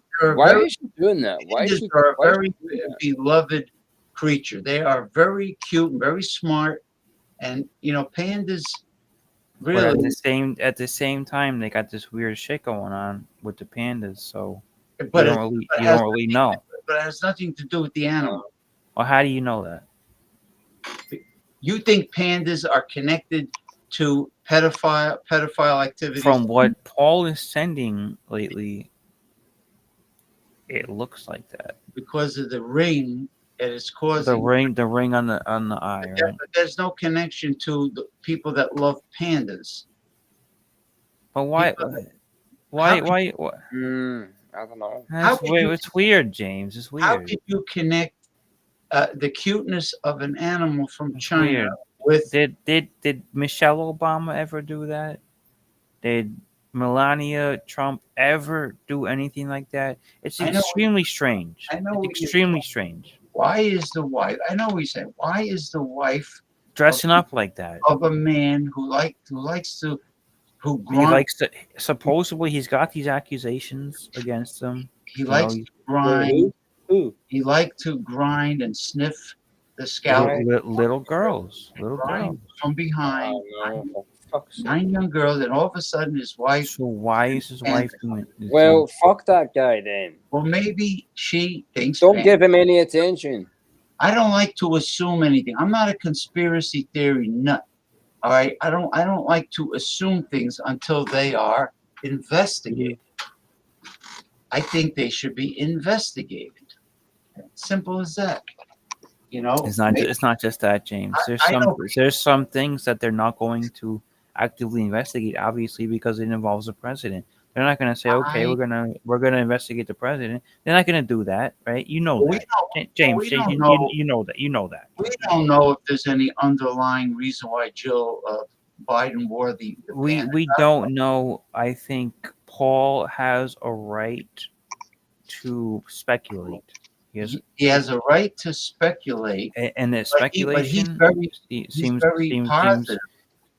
But he's very certain when he speculates. You see what I mean? He doesn't say But it. it is a thing, though. It is a thing. So you can't just dismiss it. You have to investigate some matter. Sure. You got to sure. So investigate it. So if you investigate it, what do you find? Listen, I think pandas are cute as hell as animals. Maybe But would Jill you think Biden- it's weird if your wife dressed up as a panda? Why would your wife do that? Yeah, it's kind of coincidental, isn't it? It's very strange. Very strange. Why would Wait. your wife do that? But we can't let our minds go bonkers. And when she dressed up, what the fuck was Joe Biden doing? What was he doing? Hold on. He was just standing there next to her, like Well, he's in La La Land anyway. Would I like he's my the wife Joe, to be dressed up as a he's the panda? president, man. And This is the guy in charge, supposedly, right? And nobody takes him seriously. Paul says he's sharp as a tack. That he's sharp as a tack. Yeah, sharp as a tack. That he's pretending to be that senile. And I mean, come on, I sharp mean, as a tack. maybe. Well, what about Trump when he babbles idiotic things at the rally? Is he But they fake? said Joe Biden was sharp as a tack. Yeah, well, who knows? Does he know Joe Biden is sharp as a tack? I don't know. For sure. Why I did mean, they say that he was sharp as a tack when he wasn't? They were lying. conspiracy theorists say crazy things now. They think the Earth is flat. No, nobody says that. Nobody says the Earth is flat. Well, they call them the flat earthers. No, nobody really says. Well, that. Mickey believes it. Really? She posts a photo. She posts a photo of the India space program taking a photo of Earth from the moon, and she says, "See, Earth is flat." I go, "That's bullshit." I said, and then Damien says all the Oh, Damien, I want to know what's going on with that guy. says all of the politicians that are in You're in Guantanamo Bay, right? spotlight are really, they're all body doubles. They're all in Guantanamo Bay. I know he said that he was saying that months ago, and then he got mad. He got mad because I said it's crazy. So I'm curious if we can get in touch with Damien. Can you get in touch with him again? I tried. He won't answer me. I want to know because he actually said that during the election or before or around that time, which that we're in right now, right? Yeah.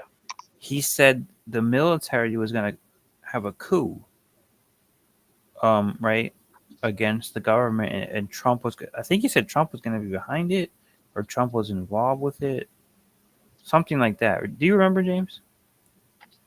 Yeah, and this whole thing that Damien he had this elaborate plan.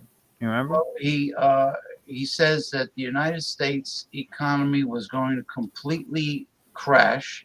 Right. Okay. And the currency and everything was going to everything was going down with the fiat currency, the dollar. Right. And then he says that they already have the gold-backed currency waiting in the wings. That's not something you can do immediately. That takes a long time. Convert back to. So yeah, can you get in touch with him and let's check back in. I did a few times. He won't answer me because it's only 3 days away. He says three days away now. He says I'll see everybody on the other side. He said that before, but so he's not talking to you now. No, in the fifth dimension when we. He says I'm not willing to convert from the. All right, whatever. I thought it would be interesting to see what he had to say. Well, anything far out is interesting, but yeah, it is. I don't have to believe it. No. Just to have I'm 100% First Amendment. I'm not mad. I'm not mad at any of these people. No way. They could be wackos if they want. They have a right. James, everybody has a right to what they believe in. Everybody has a right to believe in, even if it's they crazy. Can believe whatever the fuck they want, man. And it's not up to you or to me to tell anybody what to believe. No, I don't have to tell them what to believe, but I can think they're nuts. Yeah, you can. Yeah. I don't. And they can think that you're nuts. Listen, I told Damien, I have no intentions. I had never had any intentions to censor you. Or to censor. You didn't censor him. You never censored him. I did. I let him talk about. You gave him free reign. He talked about the entire fucking Constitution for a whole show. I went to sleep. I couldn't take it. I lied down. I put my avatar on. I went and somebody talking. All right, it's enough with you talking to the fucking AI about whatever shit you're doing. The AI, Damien is talking to the AI about the fucking Constitution. It's too much. It's disgusting. Because the AI has detailed data. The AI is Google. Of course, they have detailed data. Yeah, but it's Google. If I had the choice of me busting my ass going through the book of tarot card book. I mean, I don't know why you let him do that. Why didn't you let Damien do that? Because it's a lot of work for me to go through the book. No, why did you let Damien do that? I don't know, because he wouldn't stop. He goes on. He wouldn't shut up. That was the thing with him. It's like, you wanted to be nice, but he never shut up. No, but listen, Paul does the same. He's an intelligent guy. Paul does the same thing. They're Paul does, but in a different way though. Paul does it in a more entertaining way. Damien's just very boring. You ever hear of Paul is from Brooklyn. You ever hear Damien's from Tennessee. Okay. No, well, he's actually from that's the difference. He's actually from Virginia. That's a difference. He's from Virginia. Well, let's just say that's you ever hear of narcissism? Right there. You ever hear of narcissism? You know narcissism. Paul is from Brooklyn, New York. I don't care if he's from Mars. Well, you should care because it's the truth. Narcissism. People from Brooklyn are more interesting than people from Tennessee. They're more interesting. Look, they're both very intelligent people, but they're both. There's this. I have a strong feeling they're both narcissists. I don't care if they're both narcissists. Paul, I'm just telling you the truth. Paul is a more interesting person. I'm going to ask the AI about narcissism and have her explain it. Explain it. No, don't. You know what a narcissist? Donald Trump's a narcissist. He is. So is Obama. A narcissist doesn't care about anybody else's feelings or opinions. They have blinders. They got this. They got like the horse, like the Clydesdale. That's it. They got tunnel vision. Anybody who runs for political office is a narcissist, right? Point. What about entertainers? What about people? Yeah, sure, yeah. Entertainment. You think Beyonce is not a? Oh yeah, 100%. You think J-Lo is not a narcissist? It's disgusting. Right? Yeah, she's another one. She's P. Diddy. She's Yeah, she was involved with him. You know why? For her career, she was doing that. Well, what about Kamala has Beyonce headlining her shit, and people are saying that she's involved in the P. Diddy stuff. So what the fuck is she doing? And J-Lo is also, I saw the video on TikTok. She's campaigning for Kamala. J-Lo, is that good or bad? You know why she's there? What is Kamala just is grasping at straws? Right? You know why she showed up at a rally? I don't know why. No. And what's up with her husband, J-Lo? Listen, J-Lo. What's up with her husband, Jay-Z? He's black, right? The black guy. Dating Jay-Z. Oh, you're talking about Beyonce. Beyonce's husband is Jay-Z, and I don't think they ever had any kids together. Why didn't they have any kids? He's terribly. He's not good looking at all. It doesn't matter. That's who she married. Yeah, I know. Oh man. But anyway, I'm saying is the reason why J-Lo rushed out to Las Vegas to join Kamala Harris's rally is because of what Trump said about Puerto Rico at his rally. Trump didn't say it was a comedian. Madison Square Garden. They were all bashing Puerto Rico. It was a comedian who said it. It wasn't Trump. Trump didn't. A comedian said that there was a floating island of garbage, and that it was called Puerto Rico, right? That's what he said. This was it was a comedian at Trump's rally. Okay. And Trump didn't say it, but then the next day, Biden comes out. The actual president of the country, came out and said that the only garbage that he sees is Trump supporters. That was tough. That's a tough thing to say, man. That's tough. Well, you don't want to alienate yourself. From voter groups. You don't want to. He called. Basically half the country. He said that they're garbage. I mean that's messed up. That's messed up. There was a guy, a comedian at the Trump rally, who was joking around about Puerto Rico, said that it's garbage.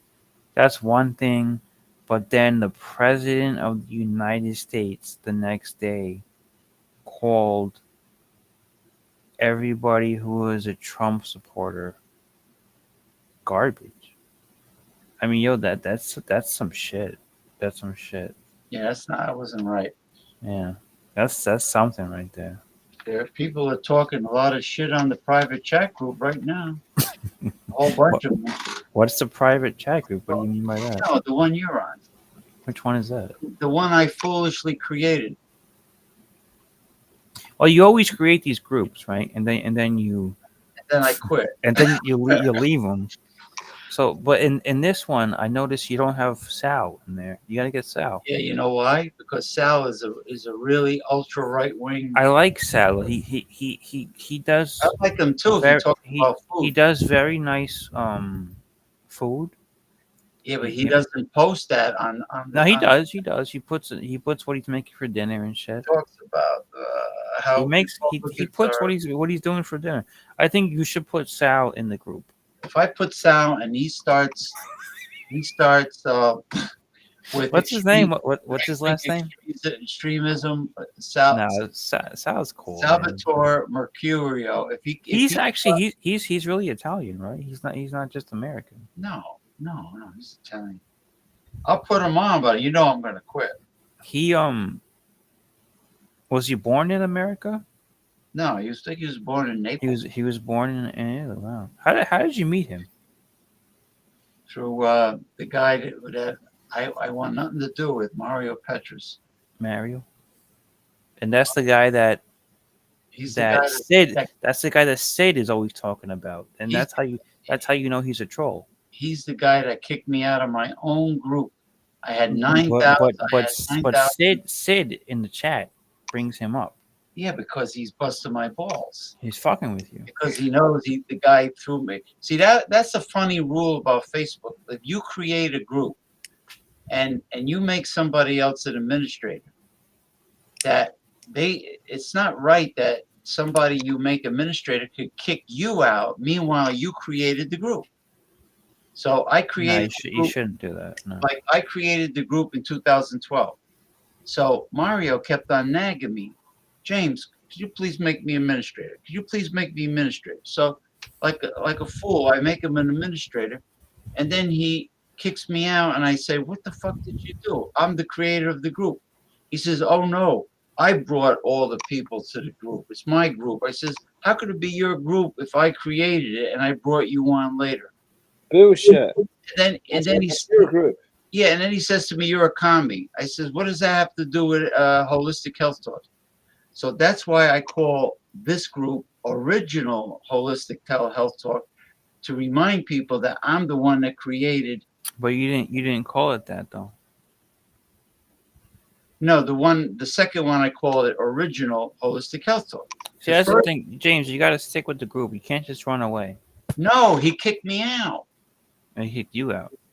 No, he stabbed me in the back. He kicked me out without me knowing. We're not gonna let that happen this time. Wow. Because I created the group, and he kicked me out of my own group. And James, Zuckerberg put Sal in the group. Salvatore. I'm gonna quit. Salvatore. Why do you say you're gonna quit? Come on. Become so right wing that I'm gonna leave. So how do you know Sal? I know him through Mario Petrus. You guys are good friends, but you can't get along, right? Yeah, but I'm good friends with the Commodore, but he's another extreme right wing Trump lover. So why don't you put Commodore in the group? Because he's not a team player. He always leaves. You're not a team player. I am a team player as long as you're not a team player. You give up. You run away. I can't stand listening to all this right wing extremism. James, you got to give it a chance. Maybe one day you understand. But it's not like it's a right wing extremist group. You have views from all sides, you know. No, yeah, but they don't. Respect has to be earned, Ronnie. You know, I don't see any legitimate reason why a Republican that only helps the rich and doesn't do nothing for the 98%. Well, listen to what Salvador has to say, because what does he do? He drives an Uber for a living. I mean, Wait a minute. No, he James? distributes coffee. James, I agree distributes with what you coffee. said. They take nothing for. It's like a Robin Hood scenario. I agree with that. You know, fuck those assholes that. Yeah, They're greedy. Well, just think about it. Well, you Zuckerberg- can't say that Salvatore is greedy. He's a working No, man. no. I'm not saying Salvatore is No, no, greedy. He's a working man, right? And I'm not that's saying that about that's my him. point. My point. He's a very My point is he's a very nice guy. he's a very nice man. No. I don't know Right. Salvatore. I've never met him. Jeff refuses to talk about politics or religion with me because That's the Commodore. Commodore says I value my friendship with you and I want to. That's okay. But So we James, don't you get very excited. You get very excited, James. Well, I'm not going to debate with somebody who I know is only going to help the rich, and they're never going to help low-income people. You get too excited, James. If Because you ever put I give a fuck about. if you were ever put on I a understand mission, that. I get that. or if you had like a if team they're of on a guys, mission, if they're on a mission to just be okay. if we had a team of guys and James had to be number one guy, James, and everybody had No, to I'm stopping the show. I can't take this anymore. It's too it's too much right wing. You can't have too many people talking at the